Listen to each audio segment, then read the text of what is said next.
there. I've been expecting you, Bitcoin. You finally made it. Congrats, everyone. Don't forget all the people who told you to sell at 30K. Here on this channel, we never went bearish. We were the only ones looking for 48,000 back in May, and it's paid off. Congratulations. You made it through your first dip. Now the real battle starts. Time to celebrate, boys. Oh, yeah. It's a robe day. Robe day, indeed.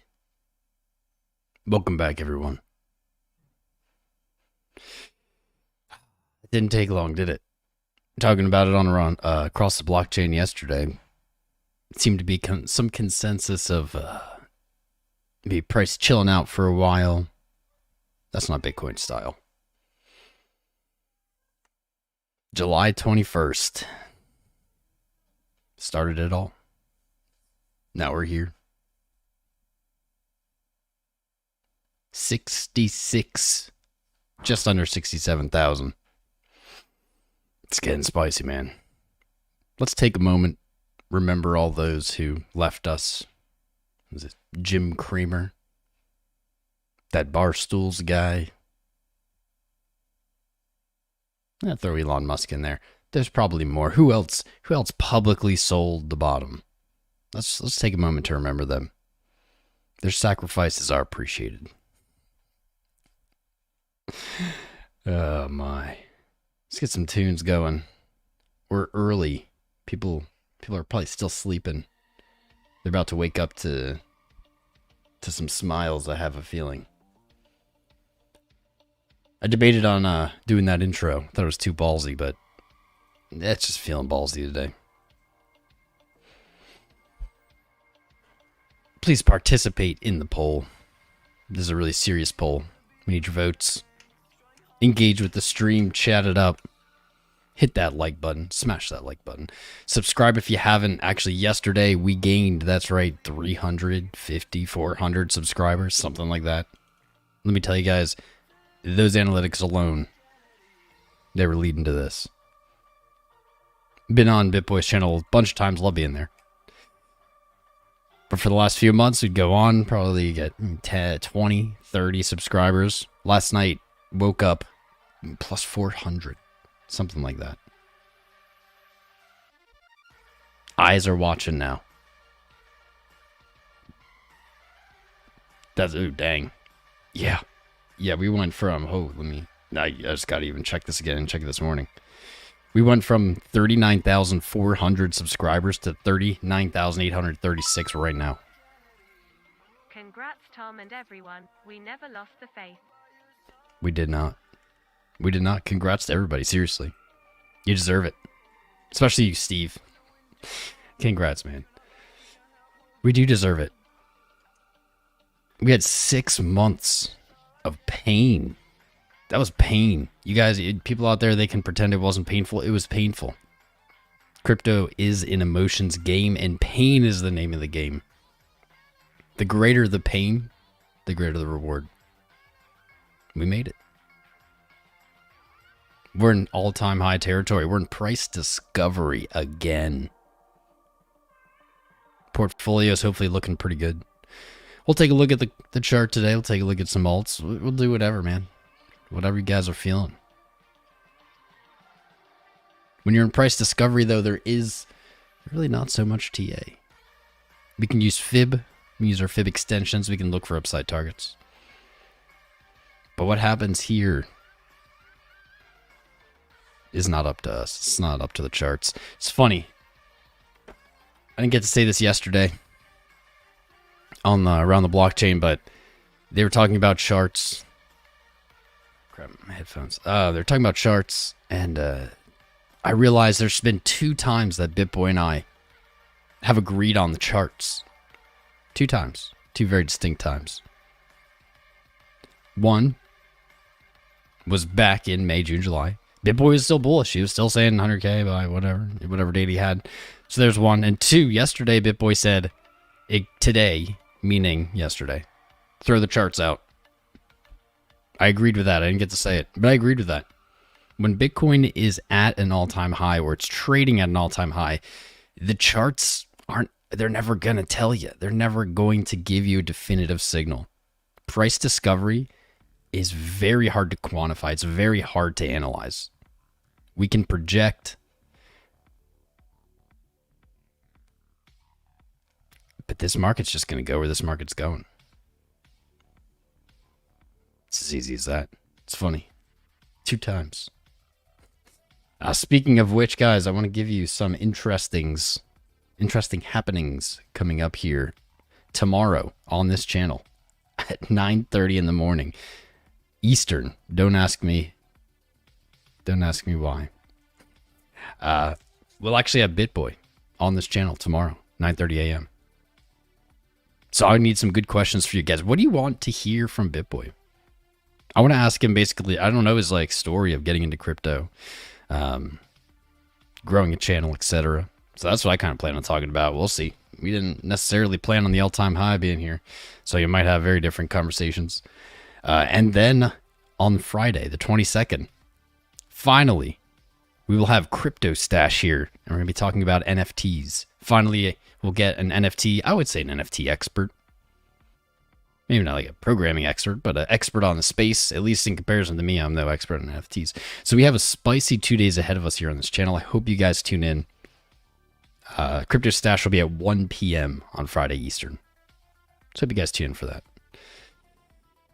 200 watching. Not bad. Smash those likes, guys. Let's get the likes up. Let's get the shares up. Chat. Maybe we should have a spam off early. I don't know. What do you think? We got to get this hype today. This is going to be hopefully the day for the big viewership. We're seeing a little red here in the last 15 minutes. Ain't nothing, baby. Ain't nothing. I expect high volatility. I will warn you, I haven't looked at the charts today. I just woke up. I slept in this. That's right. Slept in this in preparation. But I just woke up, and we're going to take a look at these charts here together. See how they're looking. Something tells me they're all going to be looking up, but I never know. Send this new all-time high just a few minutes ago. On the 15 RSI, already pulling back. Not bad. That's what we want to see. We want to see large moves to the upside followed by violent pullbacks that don't go anywhere. They don't fully retrace the move. This happened quickly. 1, 2, 3, 4, 5, 6 hours. Maybe that suggests we look at the 6-hour time frame first. Not a bad choice. 6-hour time frame has been very kind to us. It's given us some very fancy signals back here. Start of October. Anybody remember the 3 rising methods pattern we never get but somehow got in the beginning of October and on the 6-hour? I'd say that played out pretty well. Where is it? Right here? I'd say that played out pretty well. 47 forward. Brought us all the way now to 67. All right. We'll take the 6-hour first. Ooh, monsters. So, we just have green. Is VWAP just staying positive? Money flow staying positive? Momentum staying positive? That's an uptrend, babe. It's an uptrend. Momentum on the MACD. Kind of bursting out of nowhere. We don't have a higher high versus the mid-October. That's okay. Same thing on RSI. Still looking to invalidate bearish divergence on our highs. We said there's 2 paths here. One path, we just break up and run. Second path was we sold off from the all-time high. We saw a higher low, slowed things down, and we ended up with probably like a December all-time high or maybe into Q1. This thing's looking to be the short route. Looking to take the short path. Maybe we should do a little in memory of all the people who pride themselves on TA who missed the most glaring, obvious, painfully obvious sign right here on the weekly. We started looking for this back in August. We finally got it at the start of this month. Exactly 5 years. to the date. Since we had this signal last, we got it again in October, and green, green, green all through October. TA doesn't work, clearly, right? Yeah, clearly. Clearly. Let's see. What started all this? A lot of you might not even remember this. What started all this rally? October. It's always October. It's a conspiracy. 2020, October 1st, on the monthly, we got this cross. That started this run. We got the weekly at the start of this month. It's been looking up. It's been looking very up. Let's look at the macro. Let's look at the macro. I don't even know what to do. I'm scatterbrained today because, well, you know. I don't think there really needs to be an explanation as to why. Let's use some macro. Our bullish kissing. No one will ever doubt bullish kissing ever again, I think. I think it's like now going to be written in TA stone. We bounced off the 20. Weekly moving average. End of September, right here. The 20 avoided a bearish cross with the 50. That's what we call the bullish kissing. Played out. Let's look. This is the macro. This is the macro right here. So we take our previous all-time high, 20K. Our bear market low, 3,100. And we use our fib tool. We use our fib tool to extrapolate up. This is going to be now, guys. TA is an ever-shifting sand. We're always changing up what we're doing based on what the market's doing. What tools fit, what tools make sense at the time. So we're going to be using this fib tool a lot now. In price discovery, it is one of the only tools you can use that is going to give you anything of value. The 1618. You'll never guess. 62. 63. Give us our first target. If we look back, we're not going to do this right now. If we look back, we see that every bull market has started this way. Every bull market has broken the previous all-time high, moved directly to the 1618, and then retraced. We'll look at that later in the episode, but go ahead. Go pull up the BLX chart. Pull it up. Look it up. Every single bull market moves up to the 1618, retraces. That's what we got. So what's next? Well, our measured move. Our measured move, the 2. Sitting high up in the sky. We made a clickbait video with this number and people thought we were a dumb channel. Clickbait in the streets, content in the sheets. That's right. 126K. How long will that take? Well, if we know parabolic rallies, not long. Not long. If we are. And I'm so used to saying if because I hate definites. I hate definites because I know there are viewers out there who hear definites and then make definite decisions based on it. That's not how TA works. But I don't have to use these ifs anymore. We've broken the all-time high. We're in price discovery. Our next logical target, 126K. Hard to shake it any other way. There might be some road bumps, speed traps along the way. If we use our local 65-ish K to 28.8. God, rest in peace. Rest in peace, noobs then. Sold 28.8. Should have watched The Crown, man. They should watch our channel. That's why we got to share it. That's why we got to like it, hype it. There's too many bears out there getting people to sell their corn at 30K. If we use our local, we get some different numbers that look familiar, though. Our 1618, so this would be our local target. 107K. I don't think anyone even needs to hear that. 100K is pretty much the obvious next target, right? I think so. We've been hearing things about 70s, 80s. I mean, maybe if we just use right here, we might get these kind of numbers. 70K. It's our 2 measure move very, very locally. I don't know where these numbers are coming from, though. I hear people say 75, 73 or something yesterday. Guys, for Bitcoin to reach an all-time high of 65K and then spend 6 months consolidating just to move up to 75K, which is like a 10% move to end the bear market, that wouldn't fit anything we've ever seen remotely. Remotely. This price action is most similar to some only seen on BLX, only seen on the long chart. BLX, such a good chart if you've never looked at it. That was our price projection indefinitely. Most similar to some of this that we saw back in 2017. Back here. Price didn't do too much chilling after that. See them move up.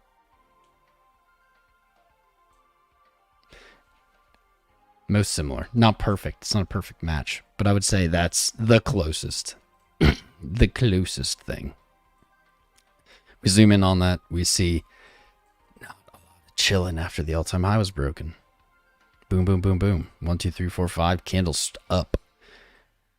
Let's keep perspective. Let's do perspective checks. So I still don't feel euphoric yet. I feel redeemed. I don't feel euphoric. I'll let you know when I do.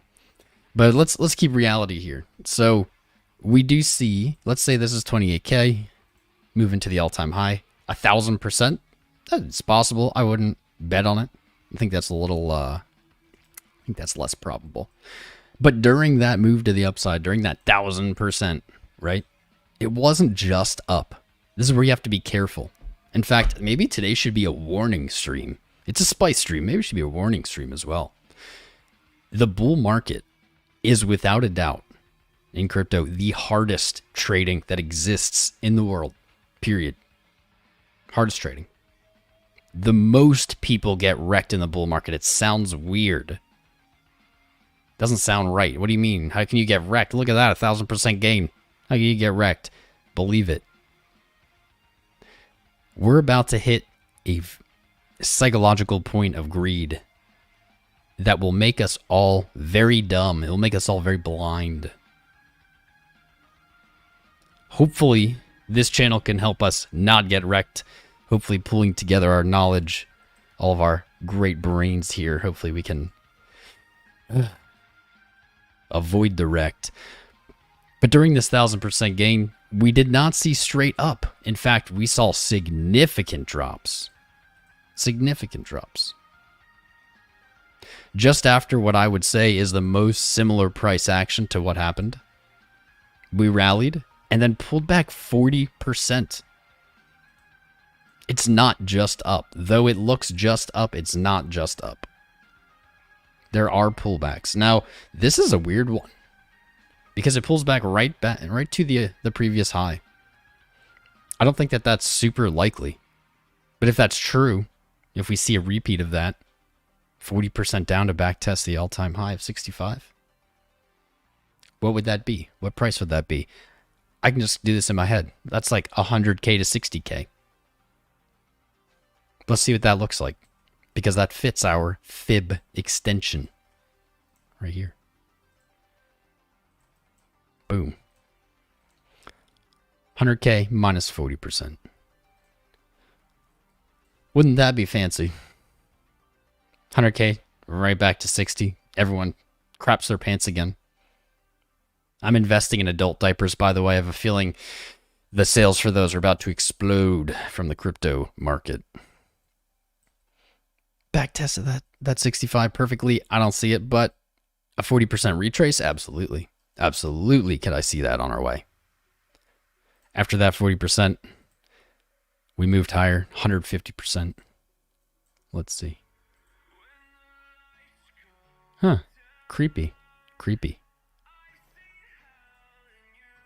All these numbers, they're like too clean. It's almost as if we knew this all along. Weird.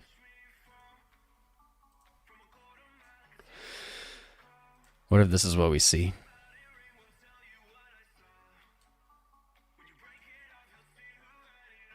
We're just exploring, going over what happened in the previous cycle and if it happened again. How cool would this be? What happened after? Moved up 30%. Let's move back down 30%. Oof. So right back to 100. Doot.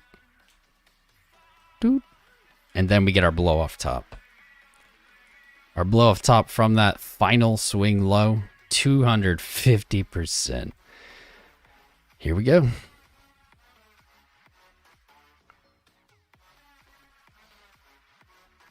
We're doing this live right now because, well, a lot of you probably haven't seen it. This is the exact path. The exact path that we have been looking for on this channel since 2019. The exact target. I don't know. Will it be the same this time? Almost certainly not. But is it a better view than randomly guessing? Absolutely. We can plan a trading strategy around this. In fact, we can plan a trading strategy around knowing that it's not going to play out this way. It's not going to be perfect.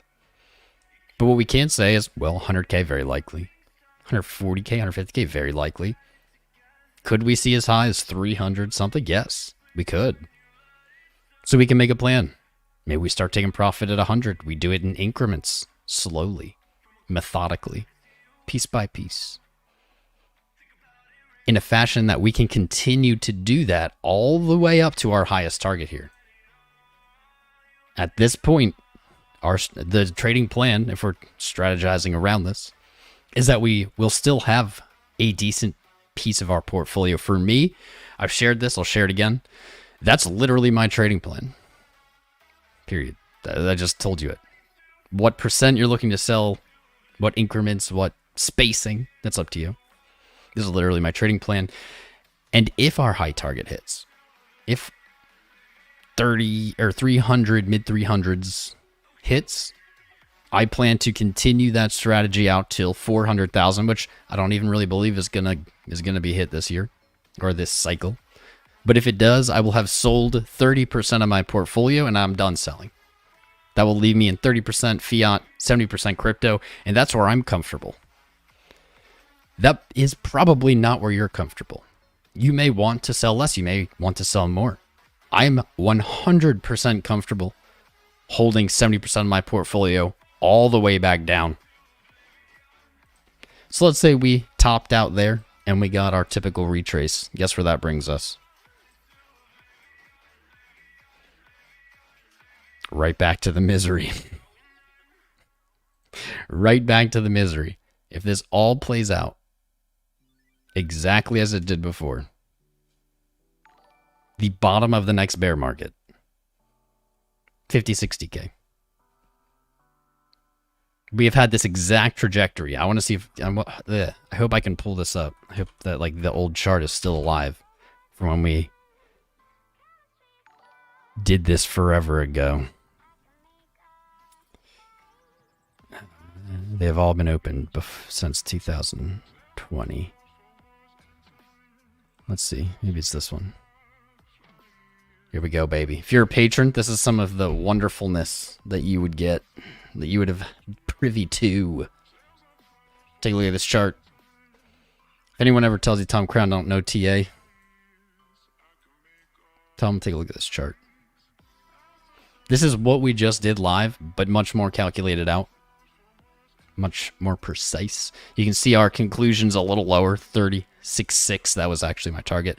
Now I will say, and I will admit when I'm wrong, as I am, and when I do. My 100K call date, wrong. July 16, 2021, we did not hit 100K. But it was very close to when we started trending back up. So what's really cool about this chart, and since this is public now, I'll go through it a little bit. So this is color-coded, but it is kind of hard to see. So what this has done is it's looked at each high to the next high. All-time high to all-time high. That's these yellow boxes, high to high. Red is the bear market retracement from high to low. And green is from our low to low. Our previous low to our next low. So that's literally applying the exact same thing. And what that gives us is 360-ish back to 64 is probably a little wiggle room there. 64, I'd say to like 50s. 50s. This chart has existed for years. For years. Just bask in it for a minute. I mean, Tom sucks here. Let's all agree. Mind you, this whole thing was created back here. After the 3,100 low held and we rallied past 6K, that's when I did this. We started applying the last cycle to get this projection.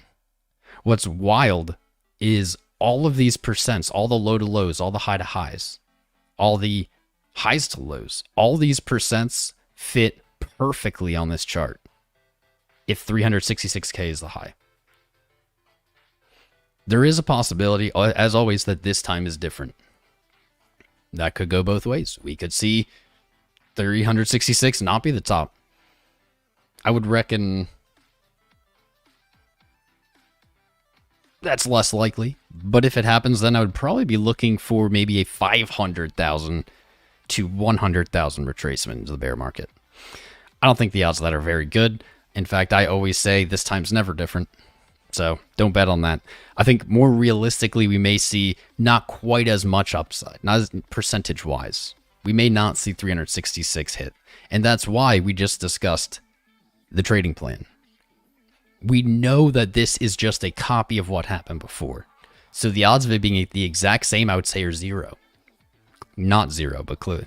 Just the greater than 0. But we can plan around that. We can start locking in our profits earlier. Small pieces in a fashion where we can continue to do that. And in a way where we never are actually out. Everyone's risk tolerance, goals, everyone's belief, whatever, are different. And so those numbers are going to be different for you. You may want to start taking profit earlier. You may want to start taking profit heavier. My plan is 1%. 1% at 100K.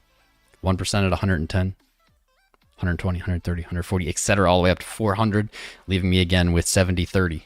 And that's what I'm comfortable with. That may not hit, but that's okay, because I'm casting a wide net. I'm saying I don't know where the top is. No one knows where the top is. We can project, we can make models, no one knows. A blow off top is totally irrational. To apply logic to it, not a good strategy. But we can accept that and plan around it. And that's what I encourage all of you to do. I encourage all of you to do that. So, enjoy this. Sorry if you didn't get to see it earlier. Some of you did. But it's beautiful. Remember this. If we hit 366K this year, I'm going to do something crazy. Because that will validate 3 years of projection for me. 3 years. Longs falling off in the last few months. Shorts remaining low. Interesting setup. Interesting setup. Monthly. In the Discord. Market Cypher on the monthly gave this away. Beginning of this month, we said GG Bears. VWAP finally flipped back over. Only one time did we ever see this happen on the monthly, and we did not get a massive rise. We've never seen this happen on the monthly without a significant rise. But only once did it not lead to super new highs, as back here. One time. There we are. Money flows up. Momentum's up. Most importantly, fake out momentum on the monthly. Waning momentum for 1, 2, 3, 4, 5 months. Just to, out of nowhere, boom, pop up. It's good to be a bull. It's good to be a bull. See, I don't even know what to do today, man. I don't want to poop on the Bears too much because their wallets are punishment enough. Their investments are punishment enough. They shorted over and over and over again. Ooh, by the way, my short yet to liquidate, but I can't wait to share it. I think I got about 3,300 to go before that liquidates. So if that happened today, that'd be dope.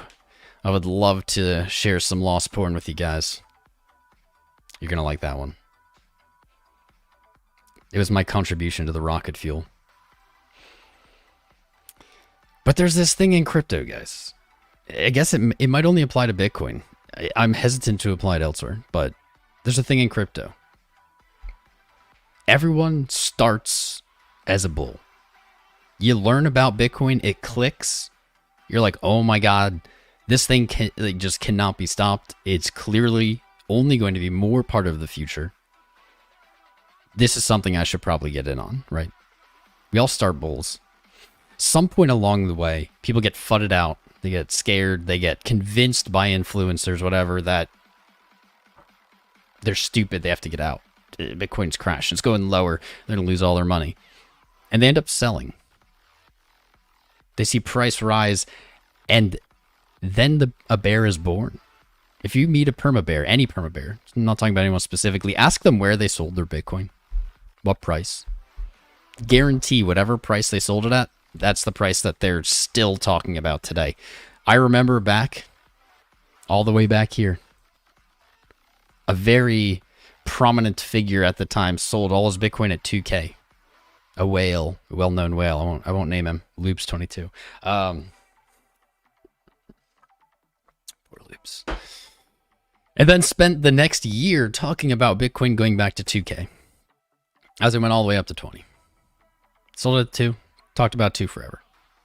That's how a bear is born. They sold too early. The problem is they remain bears until price goes back to that point. And we just looked at the history of Bitcoin. That doesn't happen, really. So I feel bad for them. Hopefully they can get over it. Hopefully they're okay. I don't wish negativity on anybody. But the problem here is people make fun of me for being a perma bull. And right now, that might look and sound amazing, right? Like, oh man, people think you're smart or whatever because it's going up, right? Most of the time as a perma bull, you will spend, and you'll see this. Once we do reach wherever this top is and we retrace, we enter a long bear market of boring pain, you'll see this if you remain bullish. People will hate you.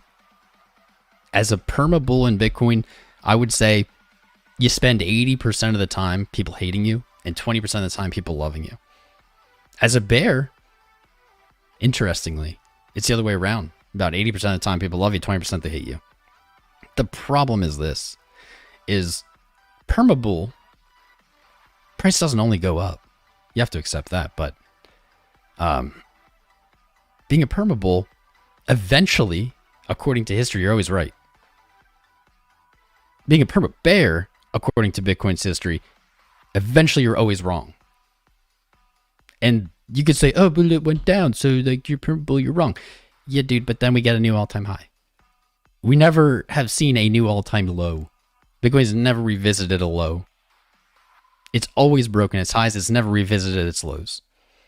So what side of that coin do you want to be on? It's an important question to ask yourself. If you decide perma bull, be ready to be hated. But also be ready to accept that price does not just go straight up. Does not only go up. We looked at that just a second ago. After this similar formation on the way up in 2016, we saw a rally and then a 40% retracement afterwards that back tested the high. I don't know if that's going to happen exactly the same, but a 40% retracement, absolutely going to happen, and it's going to happen when you feel the most comfortable. Do you feel the most comfortable? I'll tell you, you do not feel the most comfortable yet. You might think you do. But there's new levels of comfortability that you're not even aware of. Those times are going to be when your friends are calling you.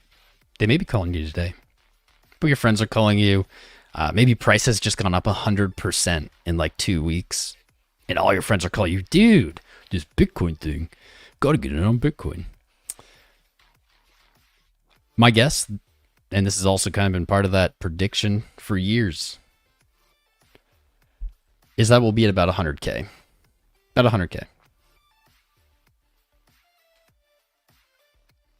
It happened at 10K. I think it'll happen at 100K. What happens is Bitcoin manages to get everyone bored, even though it's at 60 something thousand. Gets us bored. There's some human nature aspect to this, where when people, or say retail, see that decimal move, when they see that decimal move over, they notice. This was so obvious at 10,000 in 2017. So obvious. As soon as that decimal added, everybody and their mom was Bitcoin, Bitcoin, Bitcoin. It was all over everywhere. CNBC had the ticker running during their shows. Price doubled and then was over. We're going to expect something like that again. My hunch is that it's at 100K, moving the decimal. Bitcoin is a story of moving the decimal. That is my argument for using the logarithmic chart. It's a logarithmic asset. It moves logarithmically. It doesn't move linearly. At least in the history we have. That was a good ramble. If we break 67 here in the short term, we'd be looking for 67, 6, 8, 7. Very small move, but that's because we're zoomed in. Zoomed in, low time frames, 5 minutes rolling over. It's looking beast. Let's be real. RSI is remaining high. I feel like I've said this maybe every day for 2 months now. Where are the sellers? Where are the sellers? Where's the selling pressure? Point to me on the chart where the selling pressure happened. Right here. That's it. September 7th. Sure.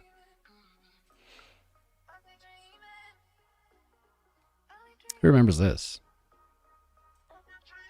We were speculating for a long time, speculating because we hadn't gotten back there. Lots of new people had jumped in the 55s to 65 range. And logically, we would say, well, that's likely to provide resistance on the way back up. People are selling their positions at break even to get out. That would be logical.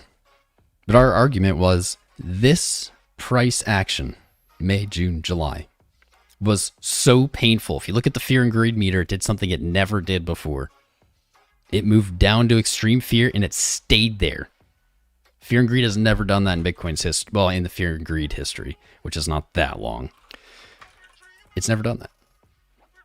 My argument was this was so painful that all of the new sellers, anyone willing to sell, capitulated here. Do you guys remember this? Like, it sounds like some kind of BS clickbait thing that I would say this, but literally every channel I can name, and guys, feel free to share ones that weren't, but everyone, every single title I saw, every article, bearish, bearish, bearish, bearish, bearish. In fact, towards the end of July, I started feeling gaslit by it. Like, everyone around me was like, dude, I don't know. We're gonna go down. Like, some people were saying 25K, some people were saying we're going back to 10. That is the essence of a bull market. It has to feel real every time. There has to be a legitimate feel of fear on the pullbacks. People have to believe the run's over. Even though there's no rational reason mathematically that would be the end of it, it has to feel real. I'm pulling up the fear and greed here. And it did. It felt very real. It made me almost question my own bullishness, which of course it didn't. But here's what I was referring to. Look at fear and greed. Starting May 13th, we saw extreme fear, extreme fear. I think we had almost a record low. Did we have a record? It hit 10. I thought that we had a single digiter. 10. That's weird. I thought I remembered there being like a 9 or an 8. Either way, this has never happened since fear and greed started. We've seen this happen on our highs up here.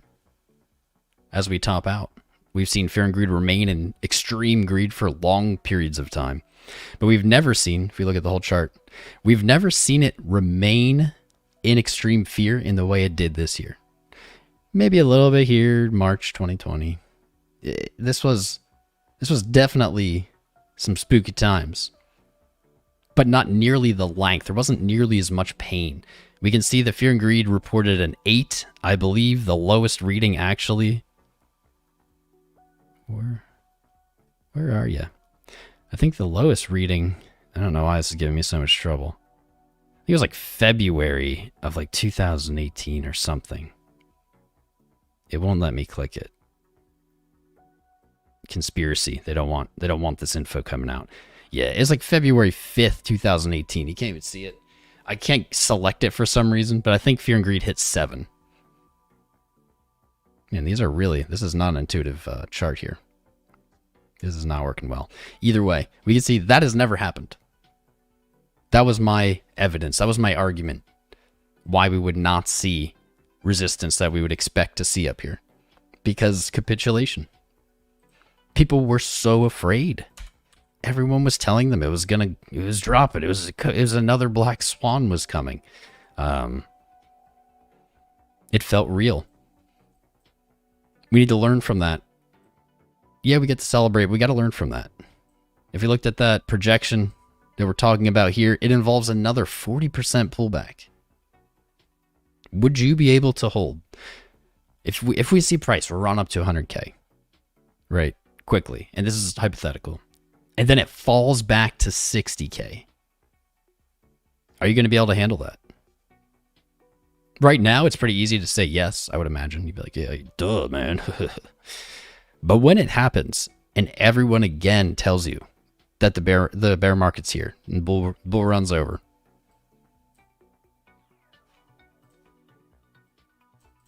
are you going to be able to handle it?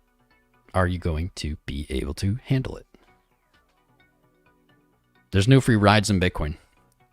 Our gains are paid for in pain, and that's why so few make it. But that's also why there's so much juiciness to be taken in this market. So much juiciness.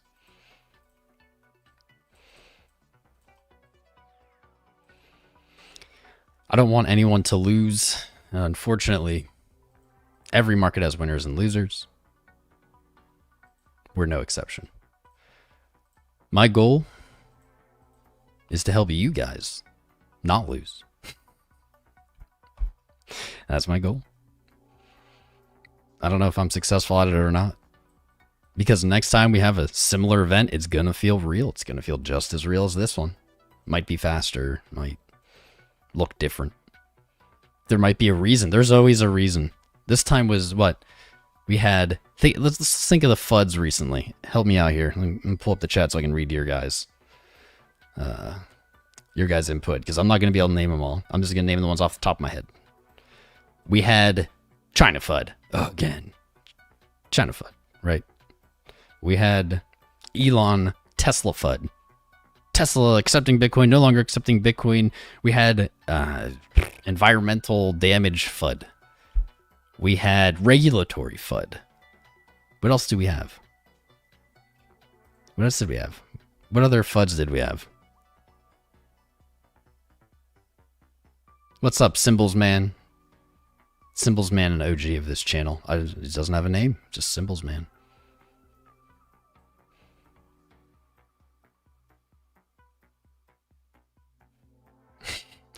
Craig Willouse talking about other creators being bearish. Don't hate on them. Guys, I'm really not encouraging hate of the bearish creators. They're creating content that is entertaining and it's catering to what people want to see. What my real point is there are very few people who have platforms on YouTube that know what they're talking about when it comes to charts. Very few. That's it. Not gonna make any other claims. But we don't need to hate them.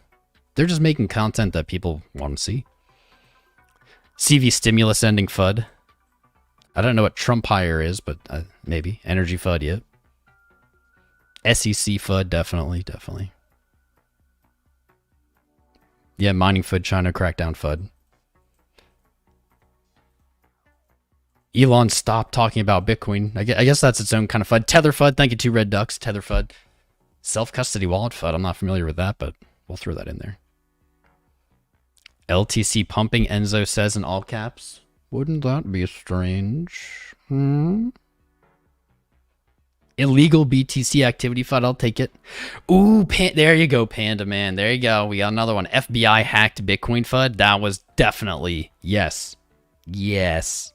That one was a little more under the radar, but it was a little more, like, sophisticated and intelligent. FUD schmud. Moon boots, baby. That's right. If at any time if someone in all caps says Litecoin's pumping, you know I'm looking at it.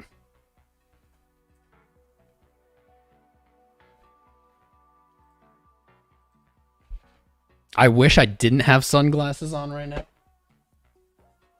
Literally, so I could do this, like, put on more sunglasses. Like, who saw that video yesterday? Can you believe this?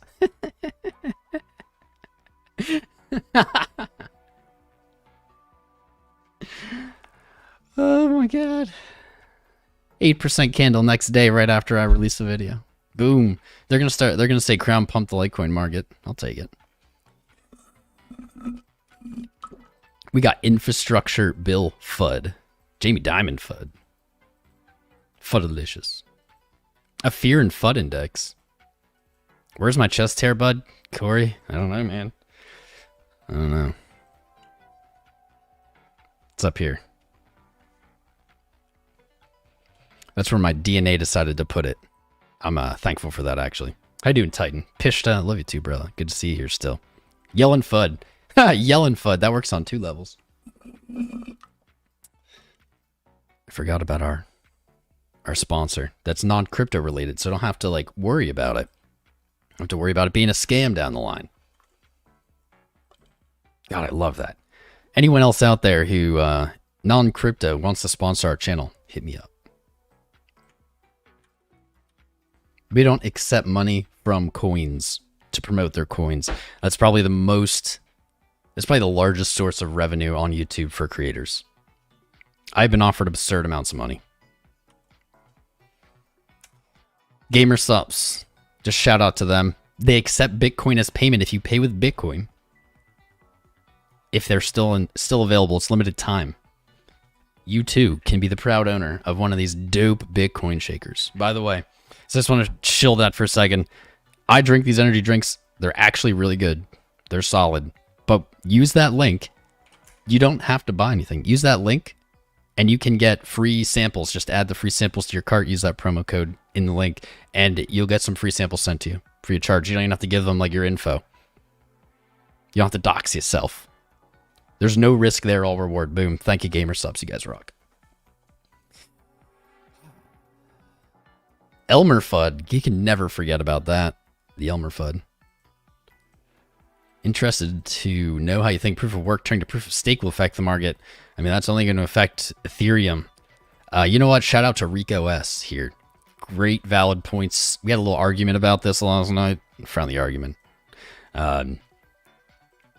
That the proof of work to proof of stake transition for Ethereum is going to be tricky.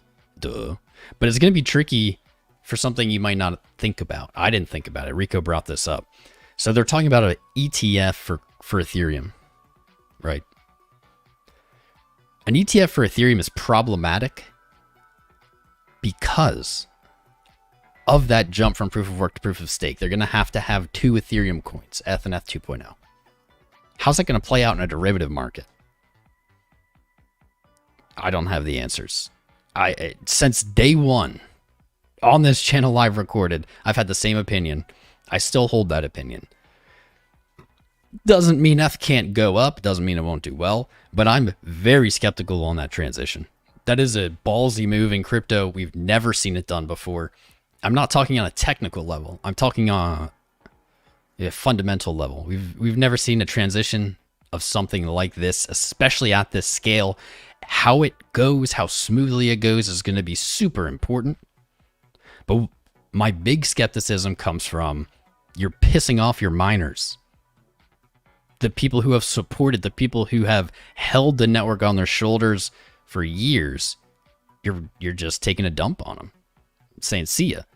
Miners unlike some popular thought, miners don't really get to mine and hold everything. They have overhead costs of electricity. That's why profitability is important. They can't simply hold all their coins. Like if you're mining at home on like a little GPU, you know, your power bill goes up a little bit, you can.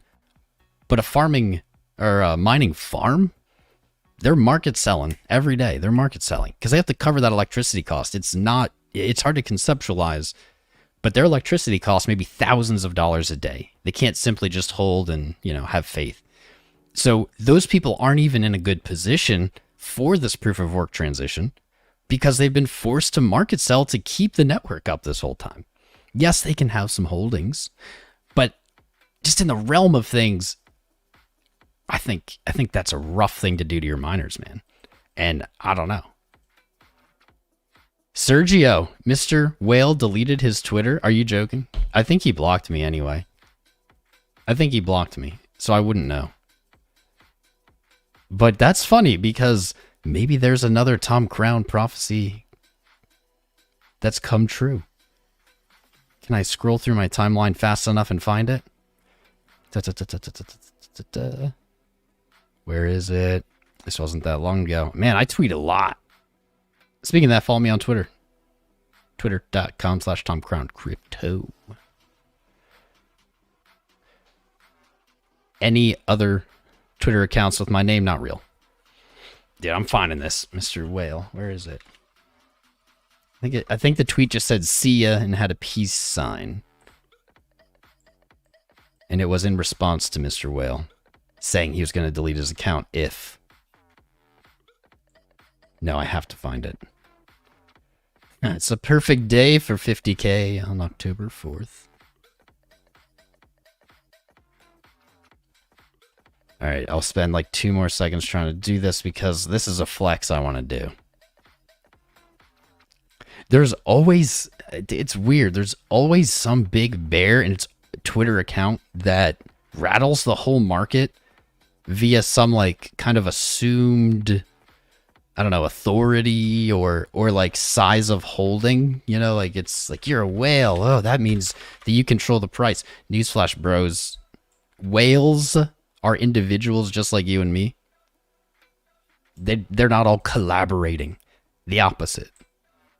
The opposite. They're all in a battle. They're all fighting to knock each other out. It's like King of the Hill. They're not buddies. Whales do not have it easy. I mean, they have it easy because they're rich, right?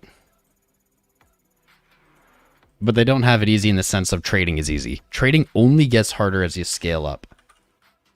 I can't find it, man. That's such a bummer. That tweet is so relevant now. Hi Tom, it's good to see you again.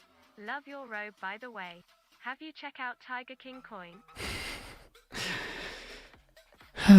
Tiger King Coin. Guys, what do you guys think of Tiger King Coin? What's the chat think? Someone find this tweet for me.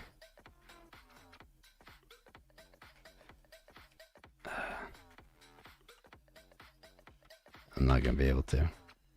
I've been getting way too many people like too many alerts from Twitter, and I've been apparently tweeting too much. Never gonna find it. Someone else find it, and I'll give you a high five. Follow me on Twitter. All right, we're getting some responses here. I have no comment on it, other than in the video. We checked it out the other day. I have no new thoughts on the Tiger King coin. Oh, Mina T. Literally, that was you that we did this for. That is not convincing me that you're not a bot, Mina T. Last time you were telling me you weren't a bot. Now you're convincing me you're a bot. I don't know. You were the one that did it. But then how would a bot know I'm wearing a robe? They're getting smarter. They're getting smarter. Uh-oh. Warren Buffett FUD?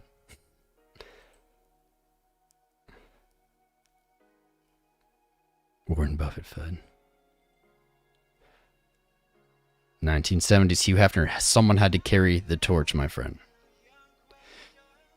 Man, I'm so pissed I can't find that tweet.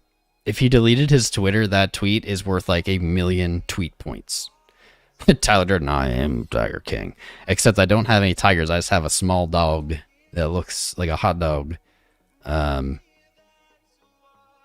Also, I don't know. Yeah, it really in no way other than maybe the robe.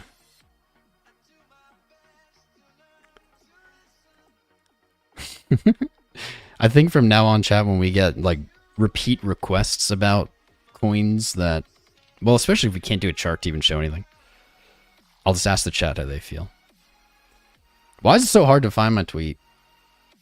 Who made Twitter so dang complicated? You think I know what a JPEG is?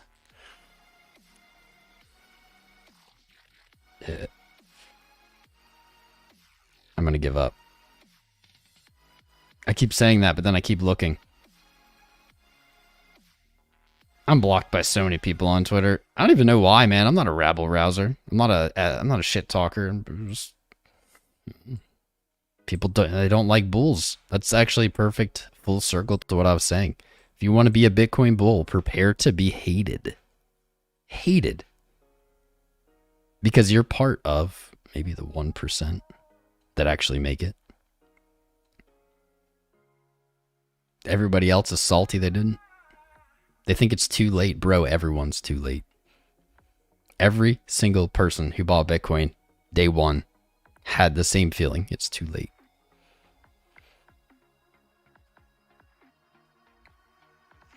I'm never going to find it. I wonder if since he deleted it, would it get rid of it? You know what I can search for? Maybe peace sign emoji. Peace sign emoji. We're going to do some TA, don't worry. Victory hand emoji is what it's called, apparently. Victory hand emoji. It's just not, yeah, that's not going to show up. Great. Can't search for it.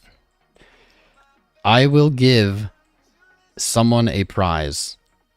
Someone go to my Twitter, find the tweet I'm talking about. I'll give them a prize. It was within the last like 2 or 3 months. You don't have to go back like years. It was recently. Apparently I just tweet a lot. I gotta kick this Twitter addiction. I actually spend 0 time on Twitter, so.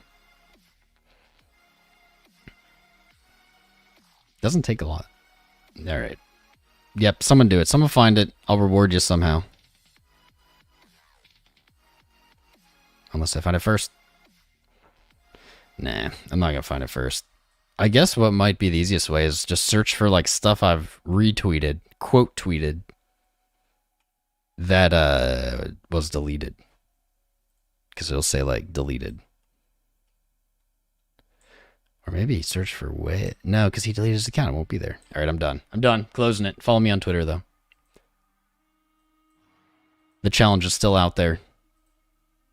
Challenge is still, or the challenge, whatever, the bounty, still out there. First person to find it and link it. Actually, won't be able to link it, but find it and paste like the last part of the URL. Yep, that's what I'm saying, Jerome. That's too much work for me, buddy, but someone out there will want to do it. Anything under 2,000, anything under 100K is dirt cheap. There just is no. This is the like fundamental conundrum here of Bitcoin, and this is where people get tripped up. Is we are so used to thinking in dollars or whatever currency. We're so used to thinking in dollars that our brains get very bad at conceptualizing quantity. So I think I've read studies. It's like the average person can like what mentally. I think it's like 7 items, like 7. 7 is like the most we can like image in our brain or something. We can count to any number, but like we can only like have 7 counts, I don't know, active or something weird like that. And so when we're in 66,000, 10,000, 20,000, 60, whatever, it all kind of becomes the same number. But at some point our brain says no. That's like the maximum, right? Bitcoin can never be 1 million. Bitcoin can never be 100K. Bitcoin can never be 10K. At some point in our brain cuts it off. It's pretty arbitrary, but I think what it's related to is the first price you saw Bitcoin at. And the fundamental conundrum here is that Bitcoin is finite. It's infinitely divisible, but it's finite. Fiat dollars are infinite. It's finite versus infinite. There is no maximum. The maximum would be defined by how far into infinity dollars are printed, created, currencies. It's not just dollars, because it's actually globally every currency. I just say dollars because it's easier. Finite versus infinite. There is no maximum. You can't actually do that math, but it's divide anything, divide infinity by anything, and you just get infinity. It's not like real math. There's no fundamental top. There's no number set in stone that Bitcoin can't get bigger than. I've heard arguments of, oh, what about the world's GDP? Market cap can't be bigger than that. I mean, that makes sense, but I think they're aware of the flaw in that argument is that's an ever-growing infinite number, right? And that market cap doesn't actually reflect, like, we don't need $1 trillion to get $1 trillion market cap. We don't need $100 trillion to get $100 trillion market cap. That's not how it works. $100 trillion market cap is a deception in the sense of it suggests that there's $100 trillion that could be taken out of the market. But that's not true. That would be if there was total liquidity at the current price. If you could sell every Bitcoin in existence at the current price. You cannot do that. In fact, you look at Bitstamp recently. You look at Kraken throughout its entire history. Even just large amounts can't be sold at market price. There's not enough liquidity. There's not enough orders. Market cap moves down because price moves down. It's very misunderstood. In fact, I think it's a huge source of people getting goofed up because they're thinking in these flat numbers and they're thinking of market cap and, well, where are we going to get the money? Who remembers those arguments for the last 3 years? Where's the money going to come from? We're never going to break. People said this for years. We're never going to break 20K. Bitcoin will never break 20K. Where's the $1 trillion going to come from? Huh? LOL, you're a stupid bull. You know what, buddy? I don't know where it comes from. I don't need to know where it comes from.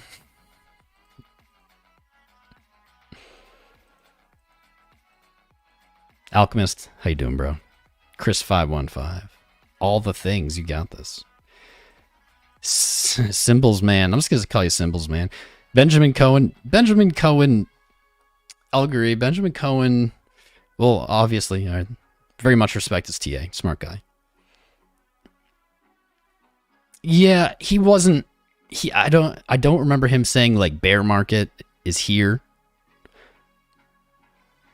But I also remember in those months some not a submission to the bearishness, but some level of defeat. Some like, yeah, this is going to be forever. Like, not forever, actually, but like, this is going to be a long time. I'll give it to him. I'll give it to him. I don't think he was ever calling for like 10K, 20K. I don't believe so. Can you look at Wi-Fi? Thanks. What's up, CY? Can we look at Wi-Fi? Yeah, probably. Exceeded the max cap. Yeah, exactly. There is no max cap. It doesn't exist. Oh, yeah, you gotta watch from the beginning. You gotta watch from the beginning. I'll pull up Wi-Fi. I don't know how many requests we're gonna do today. I pulled it up. There you go. The network effect. Interesting. It's something we don't talk about a lot. I have tried time and time again to explain cryptocurrency to people in real life who've never heard of it. And it's a battle. Because there's no anchors. We don't have knowledge to anchor it to. Like, for instance, an electric car, right? We can say, you know what a car is. This is a car. But we don't have to put gasoline in it. And that's a concept that we have anchors to. We say, okay, I know what a car is. Like, I know that it uses gasoline. Okay, this one just doesn't. It uses electric. Okay, I can understand that. But with Bitcoin, We don't have that. There's really no anchor. We don't have anything that really cleanly fits it. And I've found that the only apt comparison to Bitcoin, and I haven't really found that this hits home for people though, but the only apt comparison is the internet, just the internet, singular, whatever, a network. A network is a very hard thing to imagine, to visualize, because it's very much invisible. But the network effect, exponential growth, literally in the white paper of Bitcoin, price is mentioned one time by Satoshi, a single time. Price. It was never really about price for them. It's mentioned a single time. That single time was defining how Satoshi saw Bitcoin grow. And it was through the network effect, exponential growth. And essentially the gist of it was people will join Bitcoin. And people joining Bitcoin will move the price up. When the price moves up, people will look to join Bitcoin. And he uses the words positive feedback loop. And that is the exponential effect. That's the network logarithmic growth. It's just like an interesting thing. The white paper, I feel like, is now like the Bible for crypto. We're like citing Satoshi 5, email 7, paragraph 2. Positive feedback loop. No, at no other time in the white paper is price mentioned. Positive feedback loop. And it's insane how accurate he was, right? This was 11 years ago, whatever. To have that kind of vision into the future, because now today, $1 trillion plus, it is so easy for us to say, like, it's so easy for us to say, of course they did. Of course they knew. Look at it. It's huge. But when they made this was like, I don't know, this was an open source program that, you know, maybe 10 people were running. They had no idea it would make it here. They hoped it would make it here, but they had no idea. They had no guarantee. And in fact, I would bet that Satoshi, whether that's one person, multiple people, whatever, I bet them, even themselves, had some doubts, some level of doubt. Because this was intentionally a world-changing invention. Bitcoin was invented to change the world, to change the financial monetary system. It was designed to attack it, indirectly. They had no idea it would work. It's mind-boggling the foresight that they had so long ago, so many years ago, when it made more sense to say this isn't going to work. Who would ever do this? This is super complicated. I have to do all this stuff. I don't have anything to anchor this to. I don't have any way to understand this. I don't have a lens to view this through. But they had such incredible foresight into the future and how people would work. And the fact that they mentioned a positive feedback, loop relating to price and network expansion blows my mind. Blows my mind. The whole thing does. It's a good day to reflect on something like that. This project, Bitcoin, this was not meant for Lambos. This was an ideal. This cypherpunks. It was an ideal. It was a belief. It's like almost a religion, as I kind of just referred to, like the equivalent of the Bible for crypto. It's a set of ideals. That's why I like weird coins. You know, at least new people think I like weird coins, because I like the coins that best represent those ideals. I don't know if they're going to do the best, but that's what I believe in. That's why I'm here. I own a bunch of little bags of stuff because it's fun. It's fun and make good trades, but I invest in what I believe represents the spirit of crypto.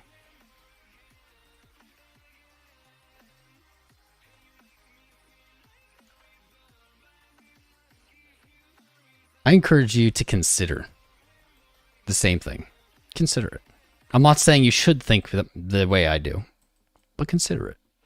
There's something there. And we can say, but Tom, your favorite projects haven't pumped yet. Litecoin, Vertcoin, Digibyte, Monero. It's much, much easier to pump a centralized coin. If you own 90% of the supply, that means you own 90% of the potential selling pressure, which means you can make it pump before all these decentralized projects.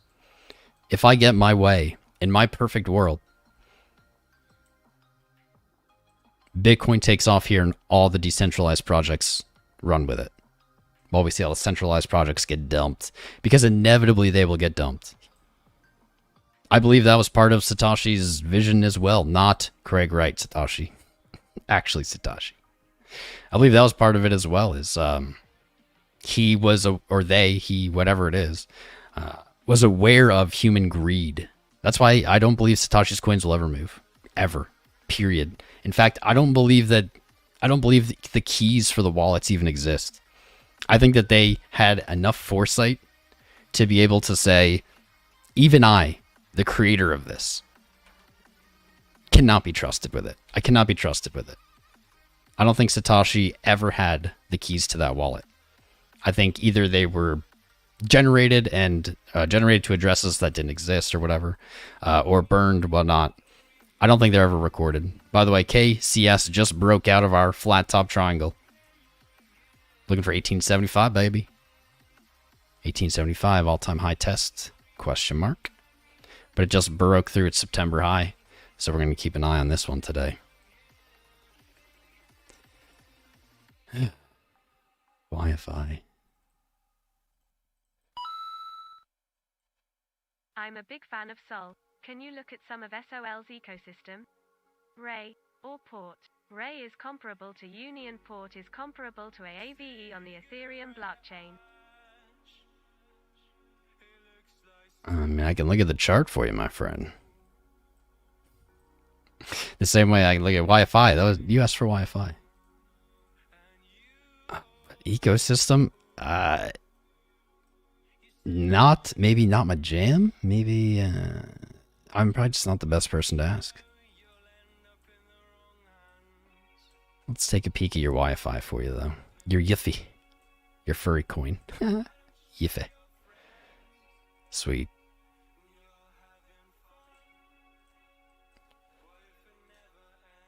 What if it never ends? Fud McKenzie. That's a different Fud. I never heard of that. Fud McKenzie. Like, Futuron, what was it? Spud, whatever. The party thing for the soda company for Slurm. Spuds McKenzie? Something like that. I don't remember what that. I just had a flashback. Just had a flashback to that.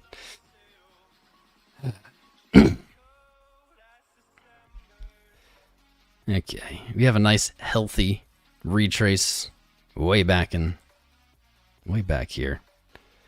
That previous golden pocket. You looked ugly with the rest of the market. I mean, you can see a potential pattern here. On the weekly, your momentum on the sell side waning off. Market Cipher is favoring up on the weekly here as well. Let's take it from here.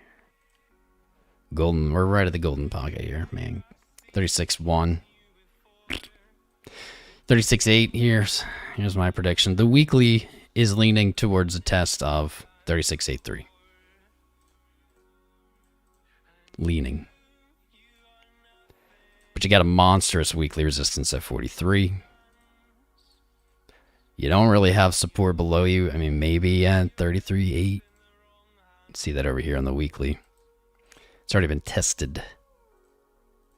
Might not get another shot. We'll see.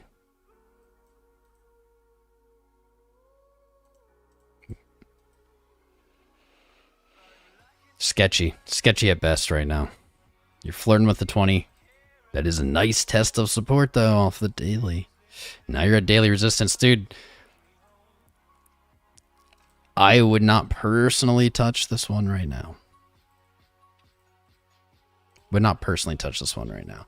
You're like directly at your local daily resistance. And we can see this level, like I took it from here, but this has been a significant level, really maybe the entire history of YFI. We can see multiple rejections, multiple support holds of 35.9. You're at resistance. If you were to long here, you'd be looking for like 38, like hopefully 43. It's just long in that resistance is never my play. You do have the same setup as the rest of the market. We have an inverse head and shoulders. Maybe that's playing out on like a bigger time frame even. But at the moment, man, I would not be interested in this. Not at resistance. Ooh, I say that, and then all of a sudden, dude, I pulled the moving averages, and we get some spices. Oh yeah. Let me get some spices. Dude, these daily moving averages are enough for me to be like, to just change my mind. You have a monstrous daily setup. You have the 200 above you. That's the problem. Right here is speaking to me. It's saying, Tom, probability is leaning towards up now. And then it's saying where that up is. At the 200 daily. Directly above that resistance, so it's likely going to be a zone. Let's say 38.3 to 38.8. There we go. Unfortunately, you are at resistance, and so to take the trade here is still kind of crazy. What would your risk reward be? Probably nothing good. Not even one.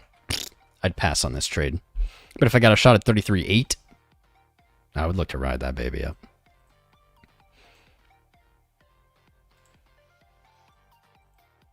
Move chart back. Make it one chart. Save. There we go. Boys.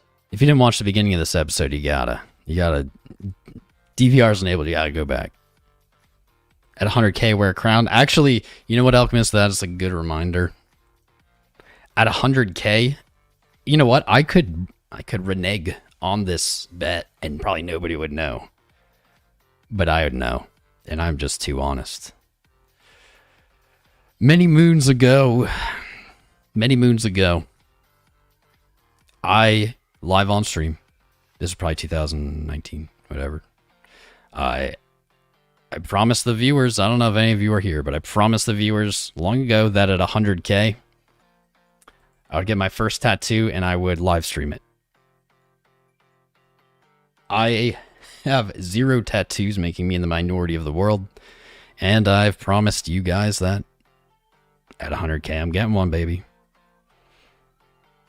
I was getting real nervous there in April. I was like, oh, I might have to be getting this tattoo soon. I am phobic of needles. Phobic of needles, man. I can... Ugh.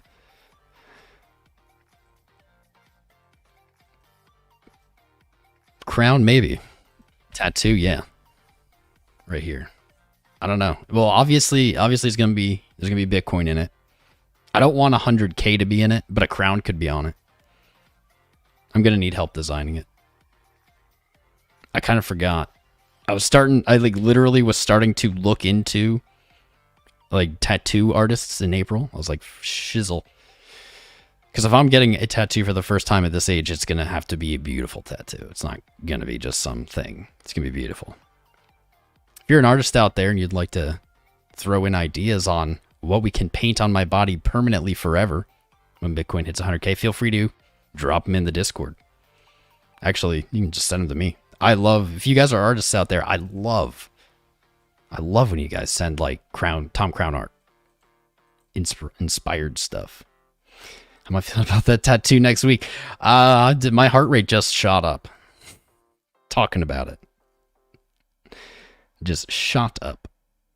Yeah, Chris515. I don't know what's going on, man, but you're redacted, bruh. Spuds. What is the last name of that thing? Spuds McKenzie? I don't know, something like that. Just start wearing an actual crown. I mean, a crown and sunglasses like that. That's like a lot to wear, don't you think? I know you'll all remember it now. I'm a man of my word. Someone tried to suggest I was not trustworthy on Across the Blockchain yesterday. I think that is. I didn't read it, but they were saying that, I think they were sarcastically saying I look trustworthy because of the sunglasses. Not that many people would follow through. But I made the promise. I set it out. I'm not going to pull a McAfee. All right? I'm not going to make a bunch of claims and then let everybody down. Rest in peace, McAfee. Rest in peace. Let's take a look quick through our time frames. Nice high RSI on the hourly.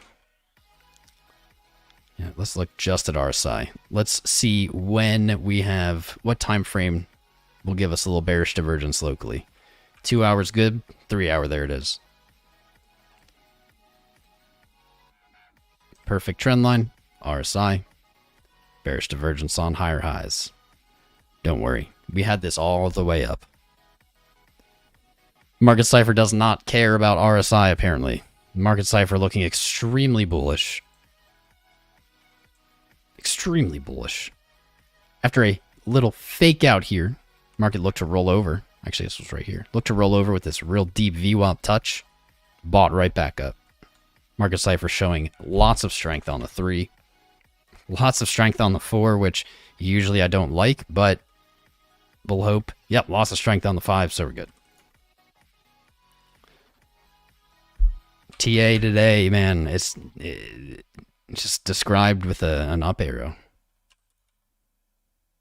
Wow, look at that 12 hour. Boom. Boom on the 12. Huh. The daily has, man, the daily has more. It has more room. We have not seen a higher high versus September 18th on money flow. That's what we want to see. That's when we will see huge, huge green candles. We could possibly see our first daily $10,000 candle. You've never gotten one, right? Before the end of the year, we could get one. 7,500 looks like in February. I think that's it. Today? I'm not saying today. Could happen. I wouldn't bet on it. Ooh, MACD. Yeah, baby. But by the end of the year, I could see 100K day, or 10K day candle. In 4 years, I could see an $100,000 daily candle. 4 years. Maybe, yeah. Maybe this time's different. Maybe we skip the bear market. Maybe we just go only up. Oh, to 8 hour beautiful too. But that's not a good bet. People are saying things like, oh, it's the ETF. The ETF has nothing to do with this, guys. Yes, the ETF is like neat and about time that we got an ETF. Actually, BitBoy made a really good... He made a great point about that yesterday. Is like, for years we've been hearing about an ETF, and then an ETF comes now, but now there's like a good ETF and a bad ETF. I thought that was actually really a good point. Because it's totally true. Like, it was... We never heard about this, like, futures ETF. It was just ETF. And then all of a sudden, we get all this ETF buzz, and then it's futures. But now it's, like, bad. I thought that was a valid point. Very valid point.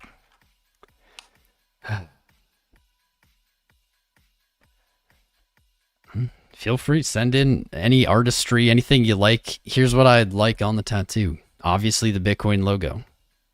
Location of this tattoo, I'm thinking right here. Right shoulder.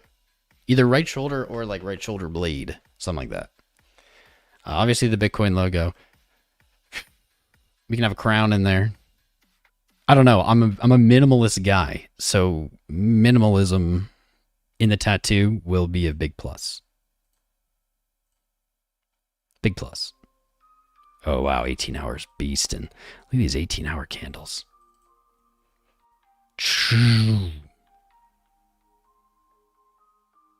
Look at that.